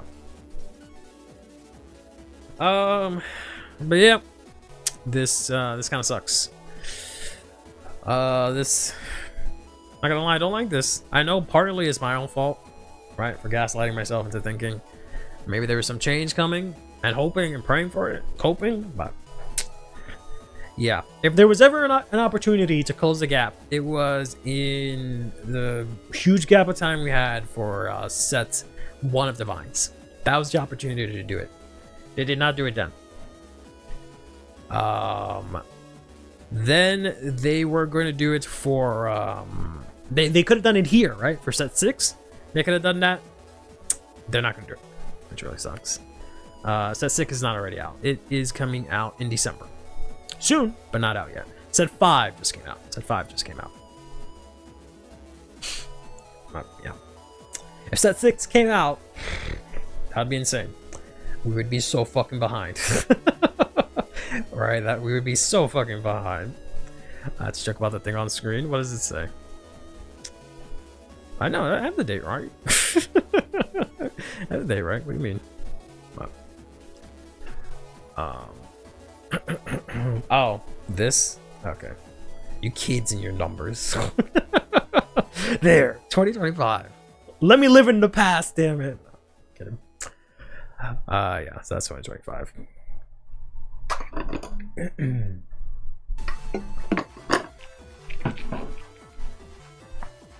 What is this? No, let's try this one. Oh, I like this one too a lot. I like this one a lot too. It's just imagine that. If only anything like that was actually possible. But yeah, that is what it is. Not happy about it, but it is what it is. And that's really all the new news that we got for this, honestly. Everything else was just event related, right? So they announced a bunch of different events, which I guess is cool. I haven't been going to any of these because I'm antisocial and don't want to go outside. But they announced the Yume no Nishiko Cup Volume 2. So they're doing it again. This is a tournament where you can only use Lyrico and Bang Dream. It's actually happening right now in October. This time you get yourself packs. Before you would get yourself a I think a crit for participating, and you would get a mat for winning. This time they did this this funny thing. So this is the sleeve, looks really pretty, right? So basically if you participate, you get 5 sleeves. If you make it to the top 8, guess what? You get another 5 sleeves. Then if you win the whole thing, good job, you get another 5 sleeves. Which I think is kind of funny. But essentially, if you win, what, 3 of these? 4 of these? I guess you would have to win 4 of these. If you win 4 of these, you have enough sleeves for one whole deck. Right? Because each time you get yourself 15, after the second time you get yourself 30, after the third time you had 45. I guess that's enough. I guess that would be enough. No, yeah, you just need one more. So you'd have to participate just one more time to get the 46th sleeve. No, yeah, no. You'd have to participate one more time to get the 50th sleeve. And then you'd have to use something else for your riot deck, right? Which is kind of ridiculous. It's just kind of funny. Why is a Sikh odium almost $1,000 in Japan? Yeah, I have a thing for that too, but yeah, can't say I'm surprised. Odium is a big fan favorite. Yeah, it's the same tournament, just only lyrical. Bang Dream. Then we have ourselves the Destined Duels, which a lot of people thought maybe this was like a tag team tournament or like something, especially because it's only limited and like all this jazz. You get yourself this map, which I don't remember how Japan got this, but it's just a regular tournament. It's just the set 4 tournament. That's all it is, right? So you can only use set 4 cards. So I can play Barrel, maybe win this, probably not, and that's it. Then they announced the Vanguard Day, the next Vanguard Day for December. I don't know what it is for November or October, to be honest, but for this one, you can get yourself this energy card if you participate. So you have to participate in 10 of these to have enough of these for your deck. But you also get this map that has Kyun and Siblif on it. But it's just a normal tournament like all the other Vanguard Day ones, right? There's having more than 1K, that's just what the store is buying it for. I think it was one of those events where you had to go to the store and you were doing some collab. Probably. Was it that they were selling? That they were buying? I thought that one was selling. I thought they were specifically selling it, but we'll see. Then we have another tournament here, which is the dumbest one, honestly. This is the MyGo Panorama Cup. They fucked up the date. It's actually in December, not in November. But you can play in this tournament and you get yourself the promo for MyGo. And if you win, you get it in foil. Here's the card. We looked at it before. I think it has 2 different arts. We're only getting 1 art, but this was a CD promo in Japan, so we don't have to buy a CD. We just have to compete in a tournament. But this dumbass tournament says you can only use Bang Dream cards. So you can use one of 2 fucking decks to play in this tournament, and this card only works with one of those decks. Right, this only works for MyGo. This does not work with Morphonica. So you can only use Bang Dream, and that is it. You also cannot use Overtriggers or Regalias pieces. You can only use Elementaria. That's the only non-Bang Dream card you can use, right? What? Bang Dream for Triggers and Sentinels? Yeah, Bang Dream cards for the Triggers and Sentinels. I mean, what else are you going to play? So you can play any deck? Does that work? Why would they... Okay, that makes more sense. I thought it was only you could use Bang Dream cards, period. So you just swap out... Okay, you still can't use the Overtrigger. You have to use the Bang Dream Overtrigger, but does that even work? Because they're nationless and have Bang Dream crits. Oh, you mean those Bang Dream crits? Well, you can't use all of them because they don't have heal triggers. So they mean the ones that are from... No, they have to mean the ones that are from set 1. Because then you can't play heals. There's none of those that are... none of the nations one. Those are... Yeah, no, those are Bang Dream only, right? Let's see. Hold on. That would make more sense. It's a little silly, but that would make more sense. So maybe I just read this wrong. Okay, hold on. Let's see. Because I know there's Bang Dream crits that they just released. But they say triggers, so that includes heals. Yeah, these are Bang Dream that you would have to use. You can use the from set 1 or the UNESCO heal. No, because this says specifically Bang Dream, Trigger, and Sentinel cards. UNESCO one is that Bang Dream? I don't Well, I guess I can. Hold on. Oh no, it's a sleeve. Never mind. I can't look at it. I don't know how to find that here. That one's Bang Dream. I don't know. I thought that was a completely different band. I didn't know those girls are part of Bang Dream. I don't know how to find that. Rose, I think is one of the names. Let's see. Are these actually Bang Dream? Of course, it gives me a bunch of shit. Let's see. No, these are nationless. Sorry, you guys don't know what the fuck I'm talking about. Well, like that's the thing, because it's only like one girl, so I thought it was like something completely different. But hold on a minute. Yeah, this one. Hold on a minute. Hold on a minute. Hold on a minute. Shit. So,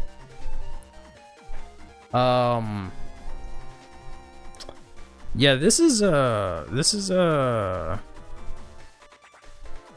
nationless, so you can't use this because this nation is not Bang Dream, right? So let's try searching for this maybe to get the other one. This one, yeah, none of these are all nationless, so you technically can't use these either, right? It's like $45. I mean, yeah, it's pretty cheap. It's probably, I feel like it's a lot cheaper than that. And then does this say my go? No, it doesn't. Okay, so you can use this. Okay. All right. But you'd have to use one of these heals then. I don't know if it would be cheaper now per se. I guess now because no one's playing it as much. I know I sold a bunch of those fucking cards. Okay, never mind. Never mind. All right, so then you can use any deck. It's just your triggers have to be Bang Dream, but that counts for like your heals, your draws, and everything. But you also can't use. That's what I want to look at. You can't use your over trigger because it's not Bang Dream, so you have to use their over trigger. That is Bang Dream, right? Which I don't remember what it does, and they're not going to show it here because it's a promo. Great. How do I find this? Damn it. Go back. Go back. Go back. Okay, so Bang Dream. Search all. Right? I okay, go to Bang Dream only. That's what yeah, this. Okay. Does this specify with the same race as your Vanguard? Put them into your hand. Okay. And this one says the same thing. So yeah, so presumably this is the only over trigger you can play. Maybe something where you have a custom rule set where the lets you put lyrical cards into your Bang Dream deck. Yeah. That's presumably what it is, right? That you can use only Bang Dream cards as your trigger and Sentinels. So even though it's not you're playing Varga, your heals and everything, crits and everything have to be from Bang Dream, but you just, I'm assuming you can't play Regalia's pieces. Well, no, not Regalia's pieces. Sorry, you can't play the like blue or red or anything because those aren't Bang Dream, and that is a trigger. But that makes more sense. I went into this thinking that you can only use Bang Dream cards, so everyone was just gonna. It's just gonna be a whole tournament of everyone just playing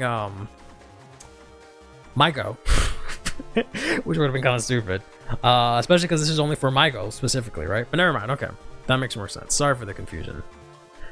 But yeah, so this means you just have to take out 20 cards from your deck, which is all your triggers and your Sentinels, and those have to be of the nation of Bang Dream. Except for Elementaria, you can include Elementaria. Yeah, because they make a note for Elementaria, right? Which is nationless, but they don't say anything about the other over triggers. So that's almost, I'm assuming you can't use your over trigger, but and then hopefully I have to take these off from my deck.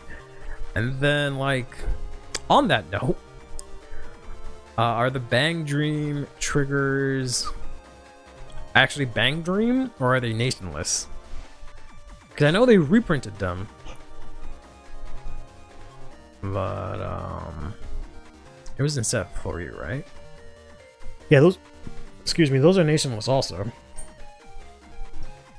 So you can't use technically. You also can't use these, right? Because none of these say Bang Dream as your nation, because they don't have one.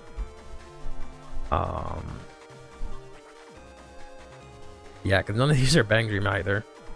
So you have to use the actual, you have to use the actual Mygo and Morphonica triggers. Yeah, that's what I was saying. So you can't use these either. It is specifically the ones from this set. So they're making these commons worth a lot. You got, if you don't have them yet, I would get them now.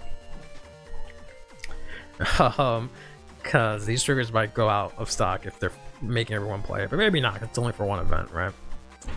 But yes, you can only use these triggers for your deck. Whatever it is, you can only use this, and you have to use this Sentinel or the other one. Either this one here or this one. That's it. Nothing else. It's the weirdest deck building rule I've ever seen, bro. Yeah, honestly, the way I had misconstrued it when I thought it was just Morphonica and Mygo made more sense, maybe. But yeah, hold on one second.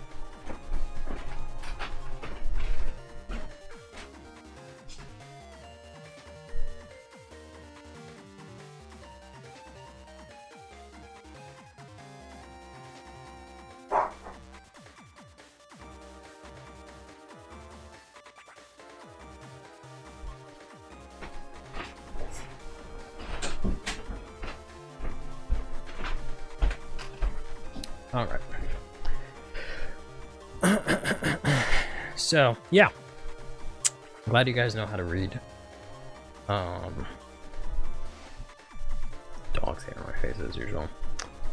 Because I clearly did not the first time I saw this, but yeah, very strange tournament. We'll see how this goes. So yeah, this is just for the Mygo only. You can only use this in the Mygo deck promo card, which you need 4 of, which kind of sucks. And then we have one last tournament, which is another Yuminoneshko Cup in January, so next year. At least the art looks nice. Yeah, I also don't think the card's not that playable from what I remember, but I don't know. This one gives us this really pretty map. I'm gonna try and see if I can win the last Yumineshko, the first one that's in my area, to get the first one.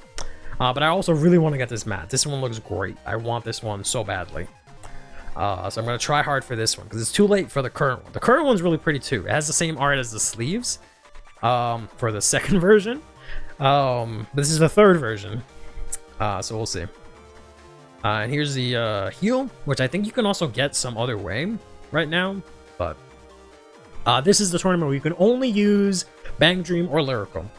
But they're both considered the same nation. So you can use Eureka in your Mygo deck, right?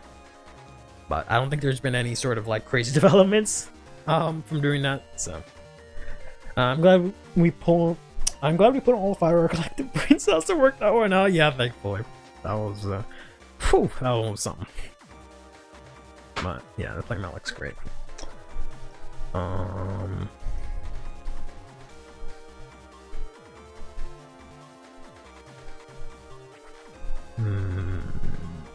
This one. Sorry. Anyways.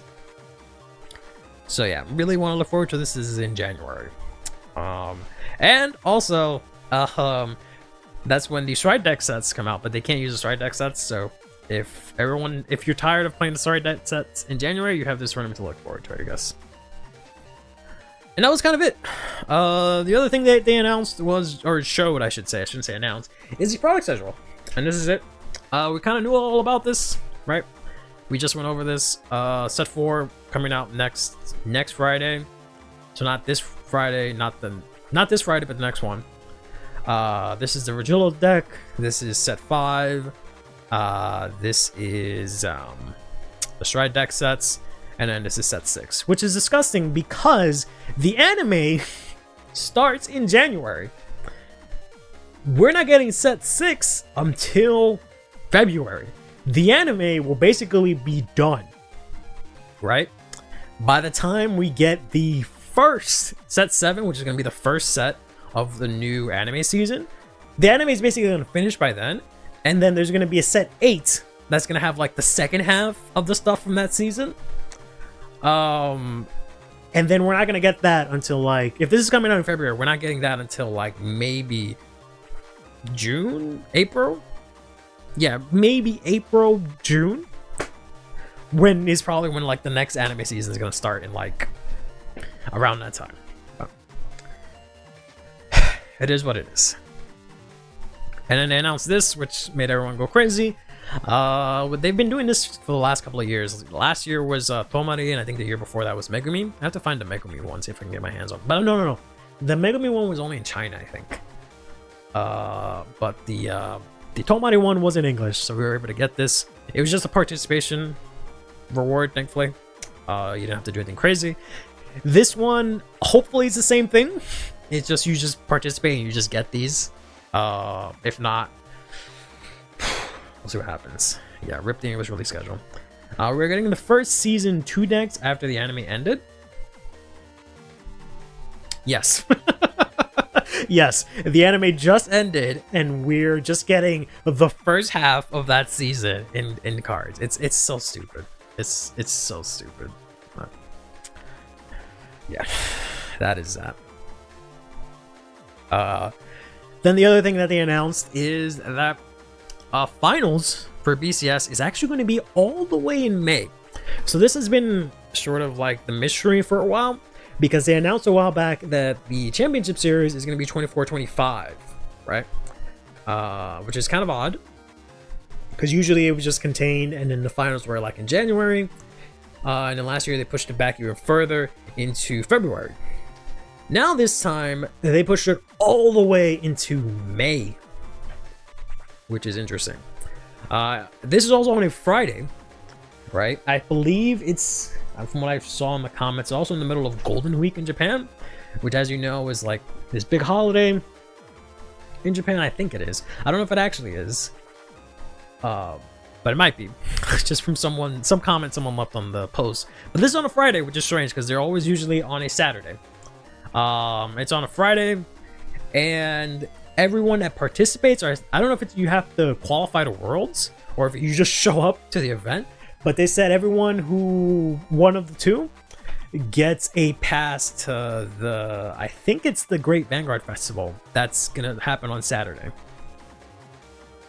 Let me look up the actual tweet, which is kind of cool.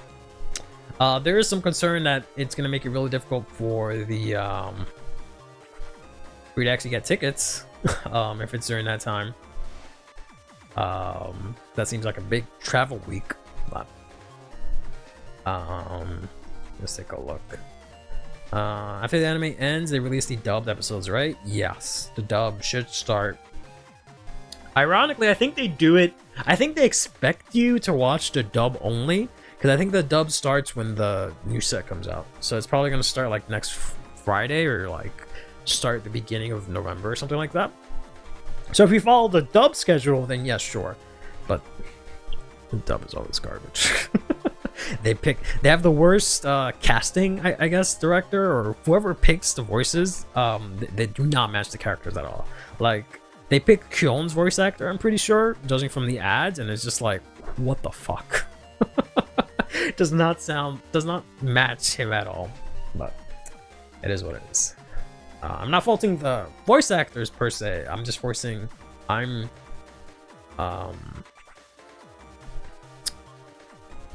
I'm blaming the, like, whoever's directing them, the voicing director, and whoever cast them for that role. I feel like they're just not making the right choices for the actual characters. But where is the Worlds announcement? Oh, it's probably on a different account. They retweeted it, which I guess makes sense because it's not just for Vanguard. Probably on Brishi Globo. That's probably where it is. Let's see. Nope. Did I make this up? Did I just pull this image out of my ass? What happened? Did they delete their tweet? Maybe it's Bushi Events, because they want to have like 5 different fucking accounts. Bushi Events. It's probably under Bushi Events. That would make sense. Yes, it's under Bushi Events. Okay. So it says here they're going to Japan again for the championships. It'll be in the Tokyo Hrutsu, right? Because it has a little thing, so you extend the U, from what I remember. Hrutsu Center, and all participants. So it just says participants. I don't know if you have to. I guess if you're participating in the event, that means you qualified for Worlds. All participants will receive a single-day admission ticket to the Bushiroad Card Festival 2025, as well as a supply set. So I'm pretty sure that's whoever makes it to Worlds, not just if you show up, right? Because you can go and be like a spectator, but I don't think you're getting a supply set or anything. But I could be wrong. And you have the festival the next day, presumably. I don't know if that's the Great Vanguard Festival, or if this is something else. I feel like the festival's on a different day, but yeah, unless they move the date, I don't know. We'll see. Most of it does not matter, right? Because I don't think most of us, unless we qualify for World, I don't know if most of us are going to be able to make it to Japan during that time, anyways. Ironically, was watching the first episode of Divine's dubbed. That got me into the game and the anime before I wised up and watched the sub version instead. Yeah, like no hate to like whoever does the voices, but it just does not work. It just does not work. They just I feel like they need to just tell them to like read lines differently and like do some things differently, and it's just not working out for me personally. And that was it. That was everything from the English conference, right? 2024. We have a bunch more slides, but I think I'll do that thing where I read some. I do some of them on Thursday. But all right, let's talk about the anime. I think we'll end it on this. All right. Let's talk about the anime. So if you haven't watched the episode, we'll go back to Sonic for this, right? If you haven't watched the episode, it's the last episode of the season. I don't know what to tell you, but we're gonna talk about it today, right? If I make it to Worlds, we expect a vlogging collab with everybody. I don't know about that. You're asking for a lot. You want me to make it to Worlds? So I have to like, oh yeah, there was no ban list. I forgot to mention that for the English presentation. 0 ban lists for any format. So Social Doji will continue to reign supreme for the rest of the BCS season, presumably, as well as Shiranui. Yeah, you expect me to win a BCS to qualify for Worlds, then to do a vlog, then go all the way to Japan, then also collab a different fight. Whew. He's working a lot out of me. But yeah, I was surprised when I get a loss and everyone died. Yeah, that shit was crazy. I was so happy. No, I'm kidding. Tesla's voice actor is the one that I don't like. I have not heard it, but I'll have to check it out one of these days, see how I feel about it. Maybe I'm wrong, but just from what the little bits that I've heard, I'm just like, oh my god. Actually, I think I have heard Taizo's voice acting, because they did this video, right? They did a video like teaching people how to play the game. And they had Now and Taizo, I believe it was. Yeah, so I have heard Taizo was like fine. I would have picked someone a little different to match, but yeah. But alright, yeah, let's talk about this anime episode. This is the last episode, or was the last episode, of Divine's Season 2. This was the end of, presumably, the Faded Saga, and the end of the Siblef Saga, the end of the Gabe Lewis Saga, presumably, and the end of the Destined Ones Saga, right? So, shock of all shocks, Akina beat Siblef now. Who would have thought he was gonna win, right? Crazy. Protagonist wins at the end. Lols. Who would have thought? Now is now normal. She's no longer hot now. She's just regular hot now. She's not super hot now. She's like normal hot now. But the demon that is Siblef has been exorcised through the power of friendship. And then Gabe Lewis used the design force that they took back. Which I don't know if they ever, I might have missed it. I'll have to rewatch it. I don't know if there was ever a point where they set that kind of rule where like you're fighting for design force, right? Because they did this thing where like They've done it for a while, but I didn't know it was like that specifically.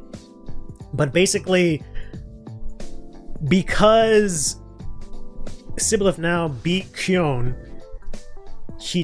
they took all of the design force that I guess the Destined one had, and Sibyl now needed the design force that the Fated one had with which Akane had, but I didn't know they were fighting for that specifically. I didn't know that was like the grounds for it, because I don't know if they had an establishing moment where it was like in Yu-Gi-Oh, where you have a shadow game, right, and you have to put up one of your Millennium items, right? Like that's how that works. Like that's the rules of that. And whoever wins gets the Millennium item or whatever. But they did set that stipulation at least for at least the match against Guillaume. Did they like explicitly mention? I must have missed that if that's the case. But yeah, but I think that's technically what they've been doing the whole time, right? But yeah, I didn't know that was gonna happen here as well. But I guess it was just kind of implied. But in any case, since Akino won, he gets, you know, the fucking Spirit Bomb design force. Gabe Lewis takes it and he turns into his true form, right? He's no longer the plushie that for whatever reason Bushiroad has not made into an actual plushie. I don't understand. Same thing with Sibyl. I don't understand. I feel like just making it myself and just selling that, seeing if I can work with someone to just sell that if they're not gonna make it. But remember Sibyl trying to take the design force from Akina if Sibyl wins? Maybe. I do. I guess I just didn't realize it. It might have just been me. So yeah, the plushie is no more. Plushie is just plushie. They revealed that Sibyl and Gabe Lewis in a previous life were the like man and dragon that they were talking about before, the Unison dragon. And then they showed that Sibyl, you know, they had a really close bond, but then the dude, I guess, got fucked up in a fight and then he died. Right? Sibyl was very sad, and because of this, that's why he is the way he is today. Right? This is what we were talking about last Thursday, which was this. And I was interested to see who this person was, right? I was hoping to see them like reincarnated as like a person or something like that, and they would use like the Sibyl or something like that, right? I was hoping, yeah, they would have like a Sibyl deck and it worked sort of like Rand. There was like a Unison Dragon and all this stuff. Nope. It just turns out it was Gabe Lewis, which is kind of, yeah, poor little arm jack level 3, which is kind of strange. So does that mean Gabe Lewis died as like a human in Cray? It's just a random dude that died? Or was it? I could have sworn they made it seem like it was him, or maybe I misinterpreted that.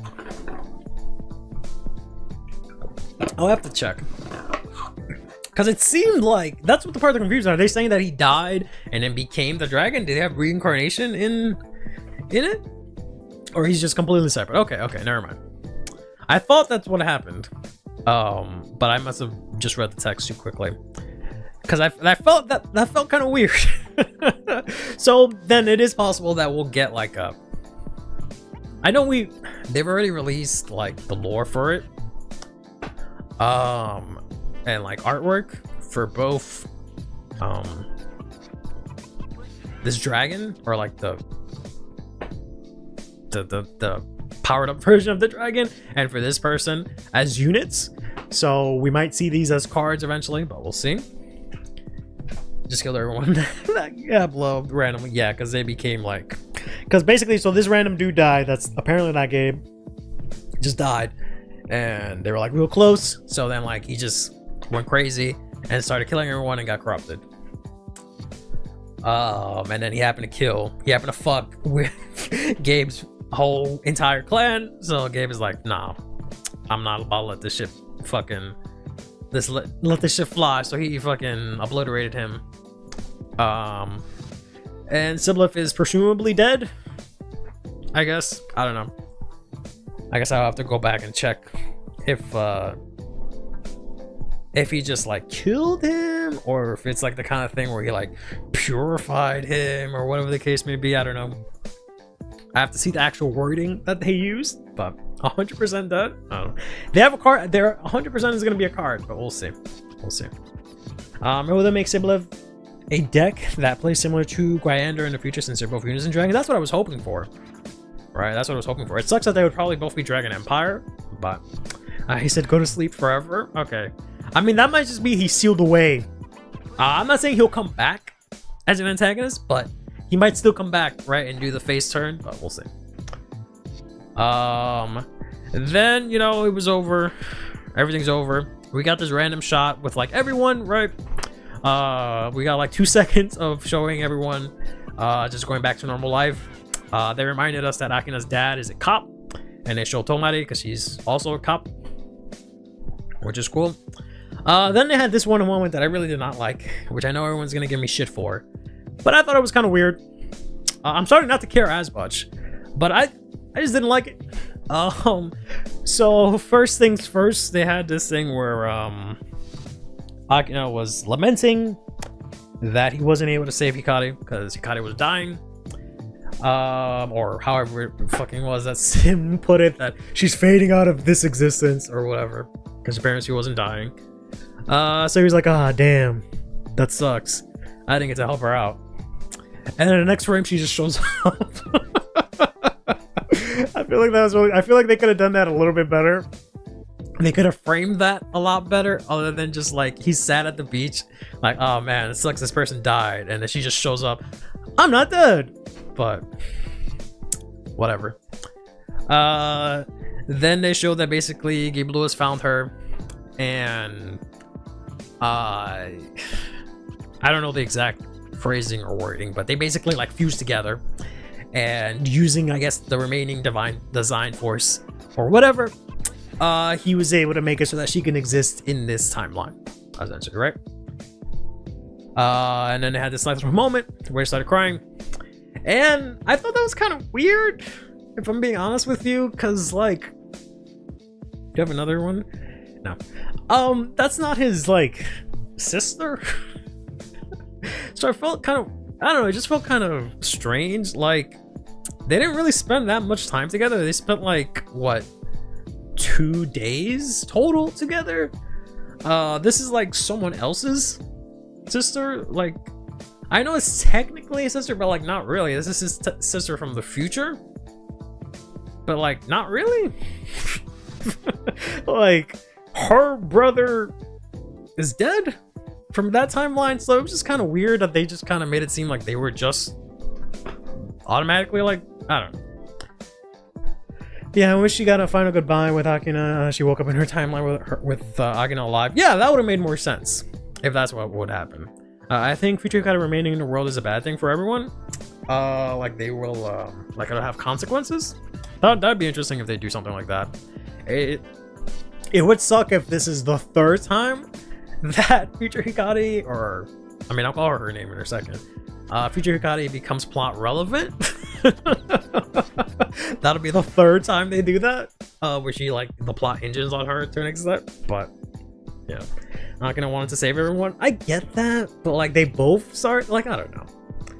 Like I understand everyone's gonna give me the thing like, oh no, it's because Akina's the best guy. He's really nice. He just wants everyone to be safe. Blah blah blah blah, and etc. But I don't know. I just felt it was kind of, I don't know. I didn't feel it, essentially, right? I just didn't feel it emotionally. It just felt kind of like forced, I guess is what I'm trying to say here, because like, if it was his actual sister, that would have made more sense then for me, right? Because like, I don't know how many days the Destined Clash took. I'm assuming, let's say 3 days minimum, at least, right? No, it would have been more. It would have been what?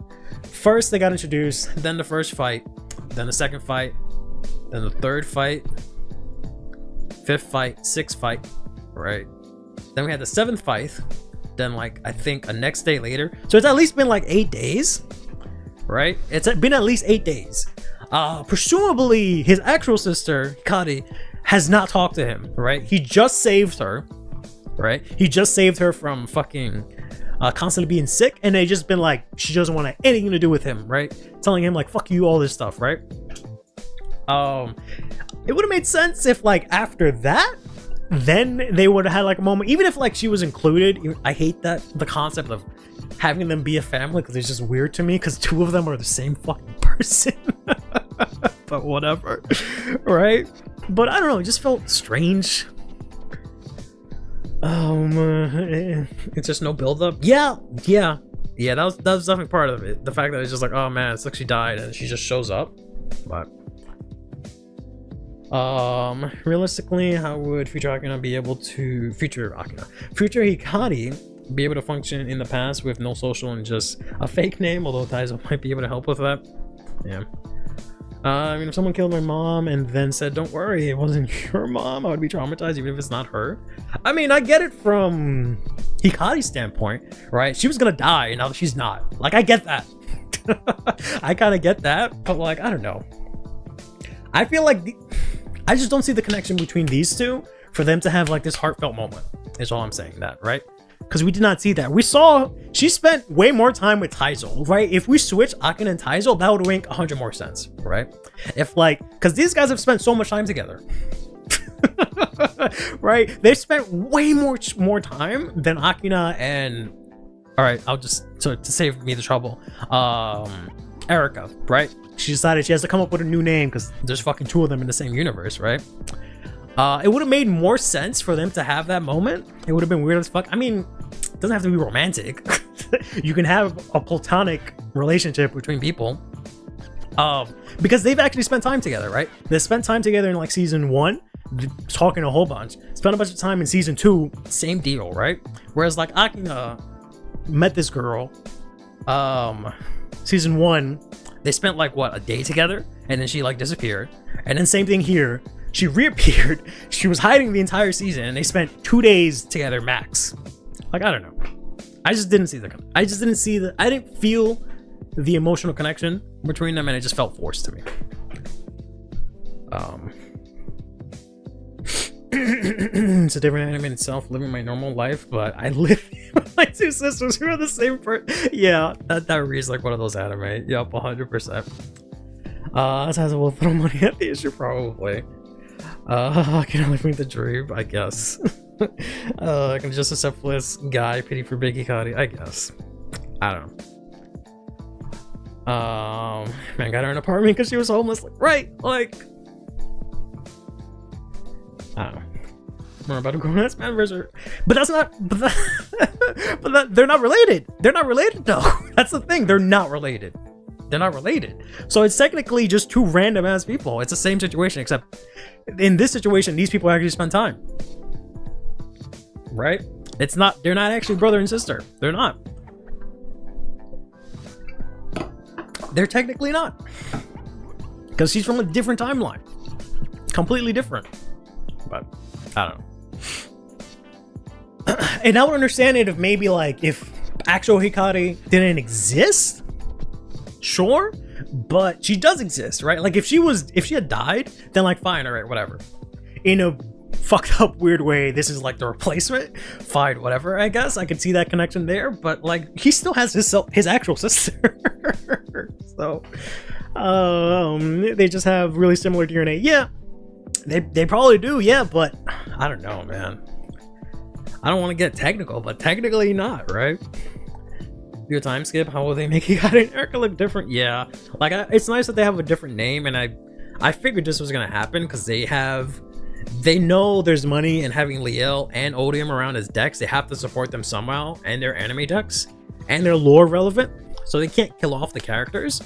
But yeah, they have to like dye her hair, make her wear actual clothes, because she's only been wearing the same fucking hoodie, trench coat thing she's had the whole time. They have to do something. And we're getting like a mild time skip. I don't know how much time will happen, but I think it's gonna be a minor time skip. Hopefully we see new clothes for Akina and them. We'll see. Switch up red hair, blue. Honestly, perfect. Absolutely, that would be perfect. Absolutely perfect. Absolutely perfect. Just fucking make it like, right? Make her Chrono to an extent, right? Where hair is instead of blue, right? No more blue hair. We can't have fucking 3 people with blue hair in this timeline. Get out of here, right? and then Yu's gonna show up, and it's gonna be like, oh my god. Right, just do this.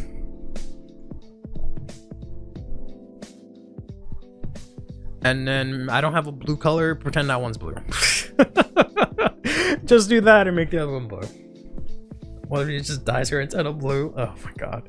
They have to make him look different. Give her a tan. Give her a scar, something. You gotta make him look different. Like, I get it, you're saving money by using the same voice actor for 2 characters, but you gotta make him look, you can't just change the name and then have them look exactly the same. You gotta make them look different. I don't know. I still feel really weird that we have the same person twice, and we're just gonna hang around with everyone like nothing happened. I feel it's kind of weird. I don't know. But anyways, yeah. So she has a new name. I don't know how she came up with like Erica per se. I guess I don't know what's being written here. I thought she was like trying to combine both their names. And that's how she came with Erica, but then after I thought about it, I was like, no, that doesn't make any sense. But it's whatever. It might just be like something about the way like it's written in Japanese, but yeah. Erica, that sounds like a nice name. That fits, right? And then we got the final reveal that we're having the 3rd deluxe. So I don't know what this means. Because there was a deluxe in like the D2 manga, which was just around a 2nd deluxe. Is that canon now? Or I don't know if these are connected because I haven't read the manga. Is it that the deluxe we saw at the beginning of season 1 of Divines, where it was Taizo versus Raika, is that the same ending as the manga? Or is this a completely separate deluxe and we have 2 different deluxe 2s? Is what I'm trying to get at, right? Or are they the same thing? I don't know. I haven't read it. This is where Boyang would be great, but he's not here, unfortunately, to help me out with this. It has to be a kanji. It could be a kanji thing. I'm pretty sure it's that. Yeah. I think she took characters from Gabu name and Taizu's guiding star. That'd be cool too, but I doubt it. I feel like they're gonna X out the connection they have and just make her just Akina's friend, and that's it. But we'll see. It's gonna be this weird thing where it's gonna look like Akina has a harem, but it turns out that 2 of them are his fucking sister. But that's basically what we're gonna see. It's canon. Just excited to see Rika versus Akina. I don't know if we'll get that, but we'll see.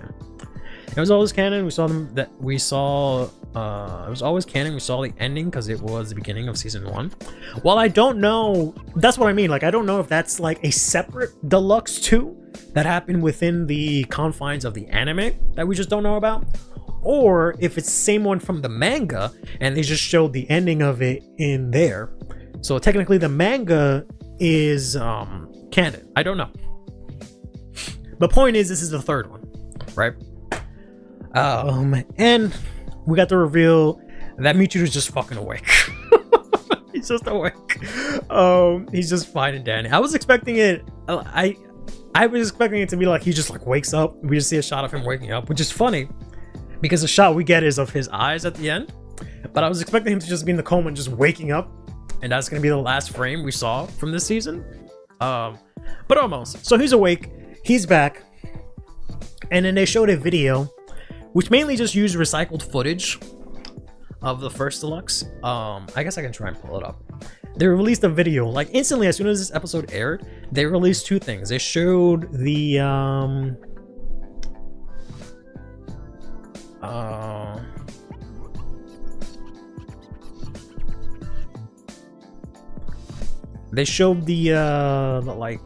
lore. Oh, I didn't have a slide for that. Okay, I can bring it up now. Yeah, they showed the lore for the Gabe Lewis, or what I thought was Gabe Lewis, but the Sibyllith and the random person, right? They showed the lore for that. And then they showed a video hyping up the next season. And they mainly just used footage from the first deluxe, which kind of tells us that a bunch of characters are coming back. trying to play the video for you guys. I know you probably all seen it, but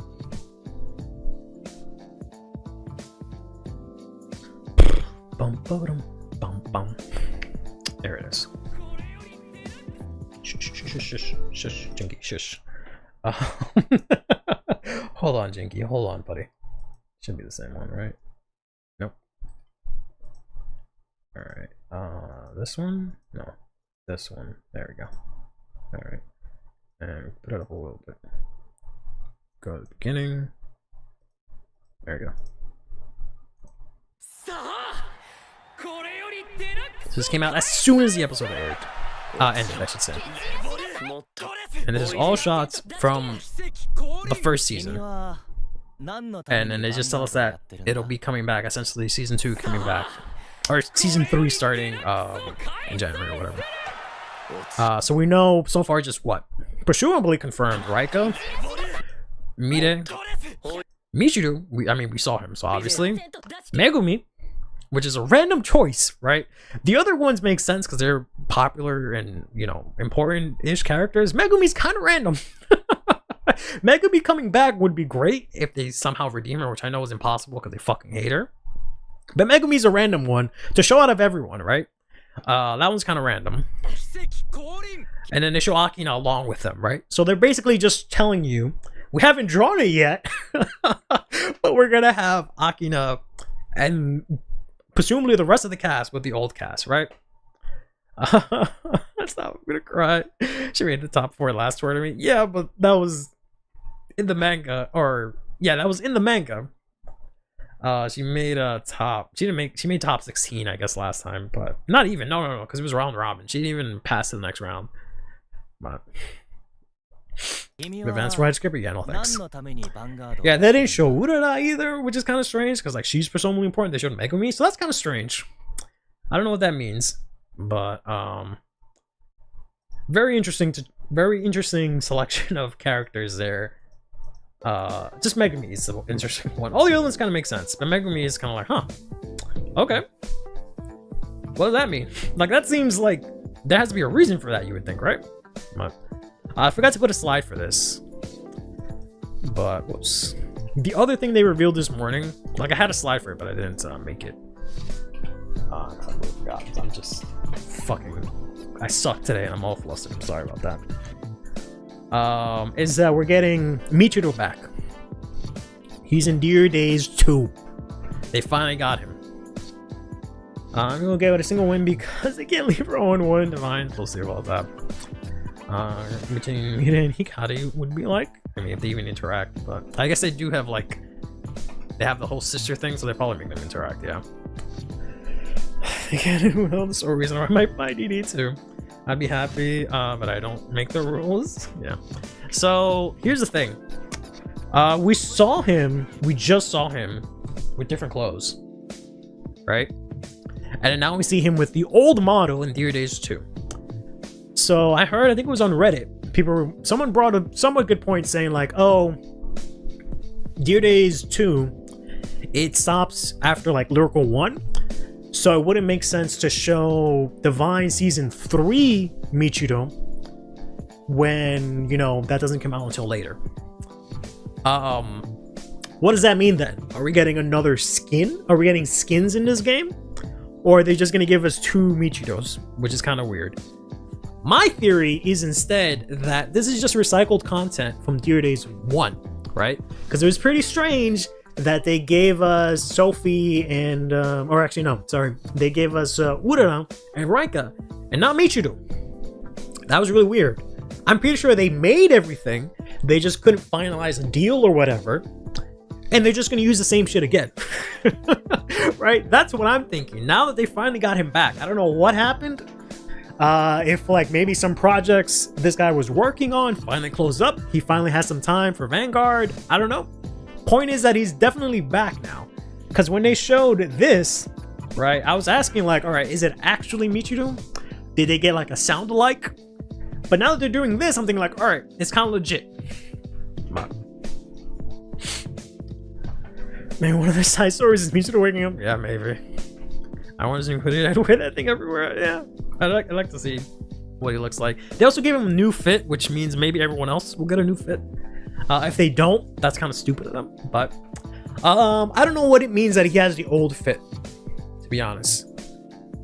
I don't know what that means. I'm pretty sure it means what I'm saying, right? Is that this is just recycled, and we were supposed to get him before.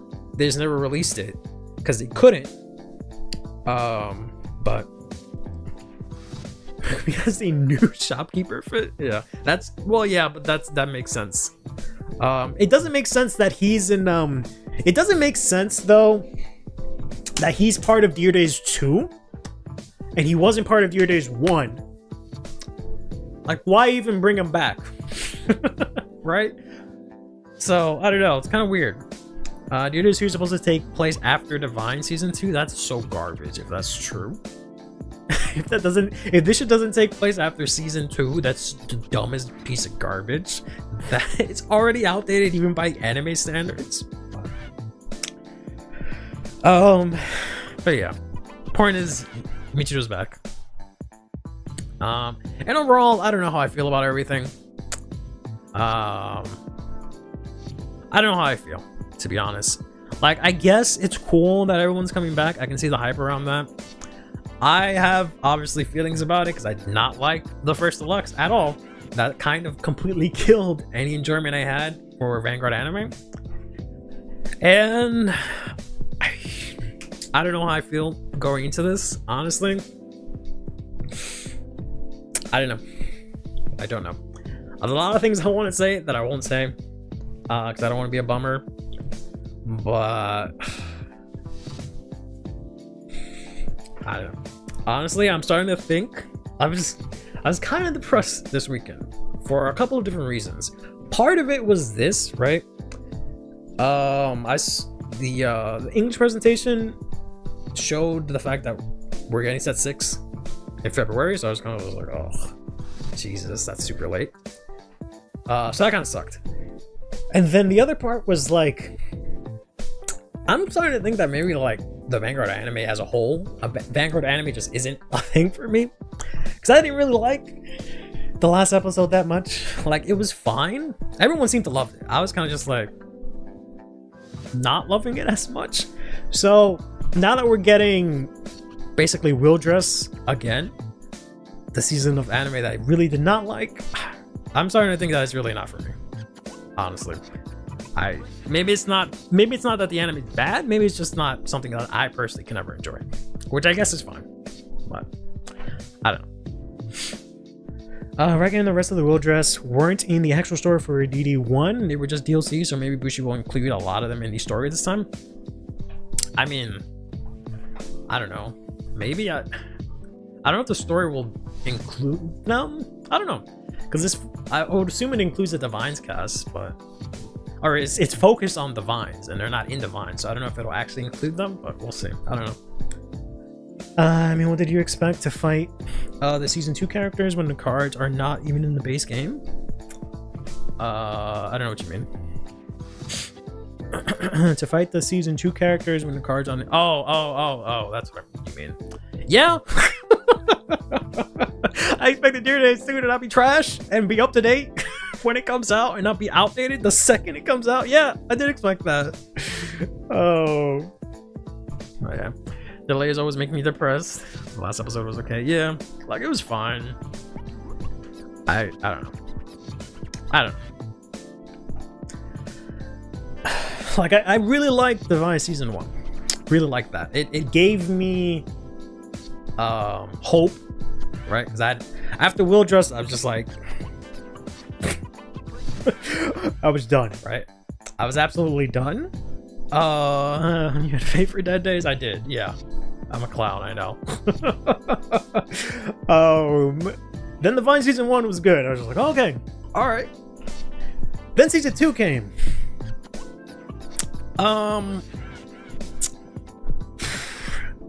So Season 2 isn't bad. It is not better than Season 1 in my opinion. It could have been better. Could have been better paced, better structured in my opinion. It's not bad.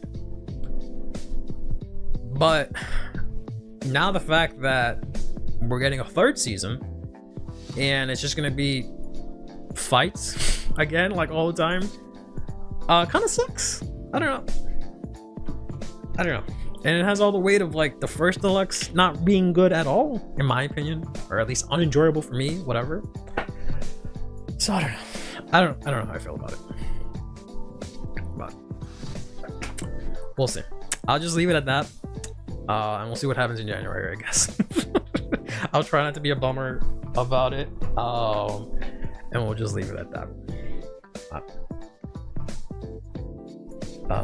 Like I said, I had a bunch of other slides that I will get to on Thursday. It took way too long, probably because I kept fumbling in the beginning. But we'll go over some of that stuff on Thursday, because I don't think there's much else to go on Thursday. So, to be frank, card fight fans glaze the anime way more than it deserves because they're invested in the game and the IP. Probably, yeah. I wouldn't be surprised. I don't know. There's another thing that I'd like to say, but I'll save that for another time. But yeah, I don't know. I just felt really confused going through like Twitter and Reddit, and everyone was just like, "Whoa, best thing ever!" And just like, oh, I guess it's just me that did not like that, but it is what it is. What was the next? Yeah, that's it. Okay, all right. I don't know. I know I rag on Will Dress a lot. A lot. I'll try and rewatch it. Maybe I'll change my mind. I doubt it. But if we get Will Dress, I want to say 2, but we already got technically 2. But if we basically got Will Dress again, I don't know. That might be it for me. If we just get the first deluxe again, I might just be like, I don't know if I can take any more of that. You rag on it because you care for the franchise and want to see it do well. I do. I honestly do. And I don't want to say it, but I might be losing hope that it's possible. But I don't know. We'll see. We'll see.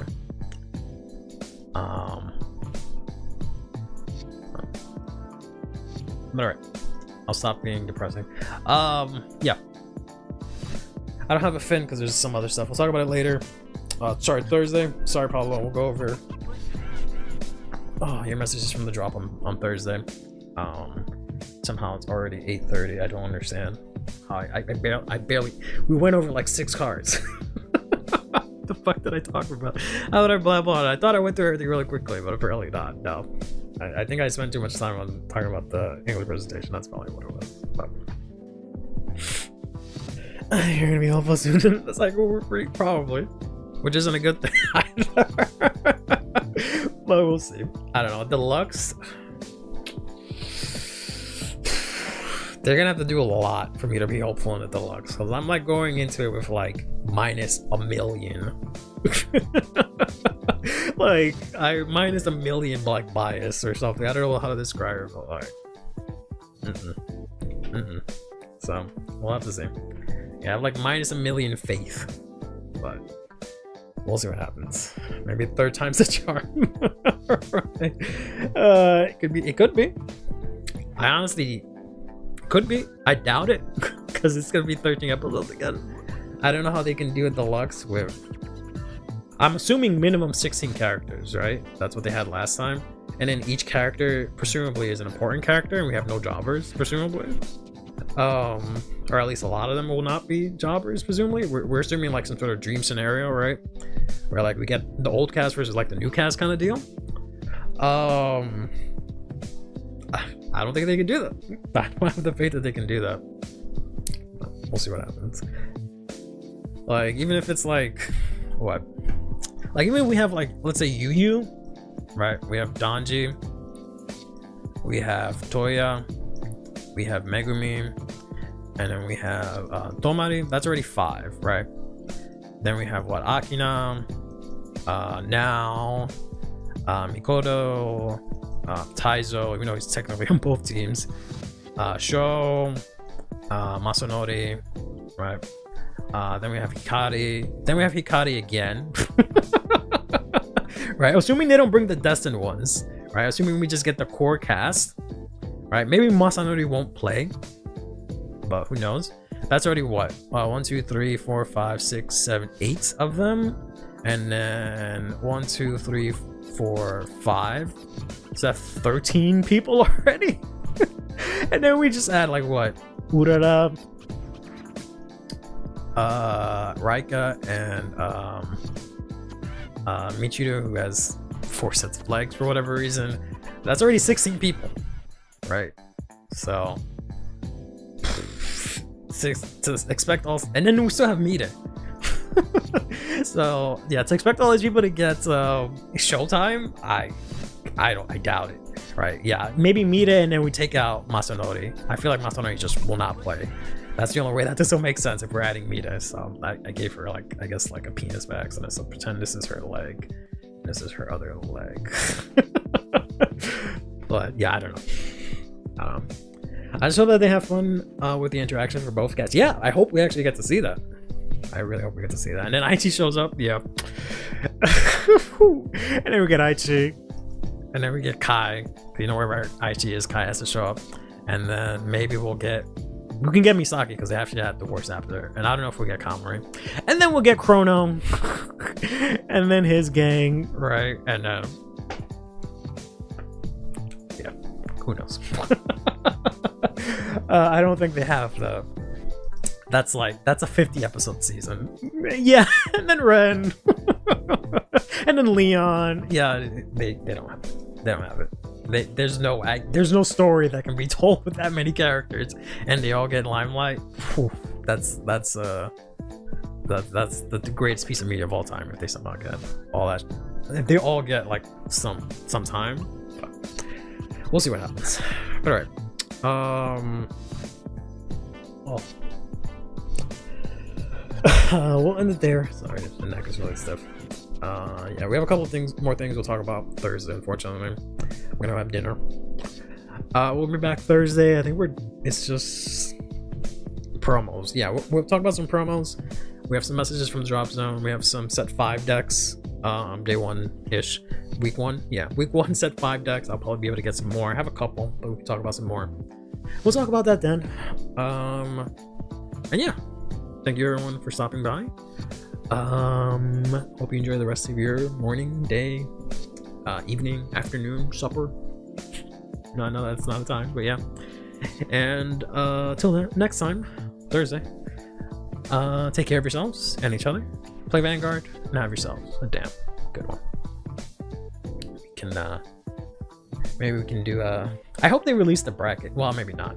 I was gonna say I hope they release the bracket and maybe we can do like a predictions, but the last time they did, I was kind of super predictable. But we'll see. Maybe we'll do that anyway. But yeah, take care.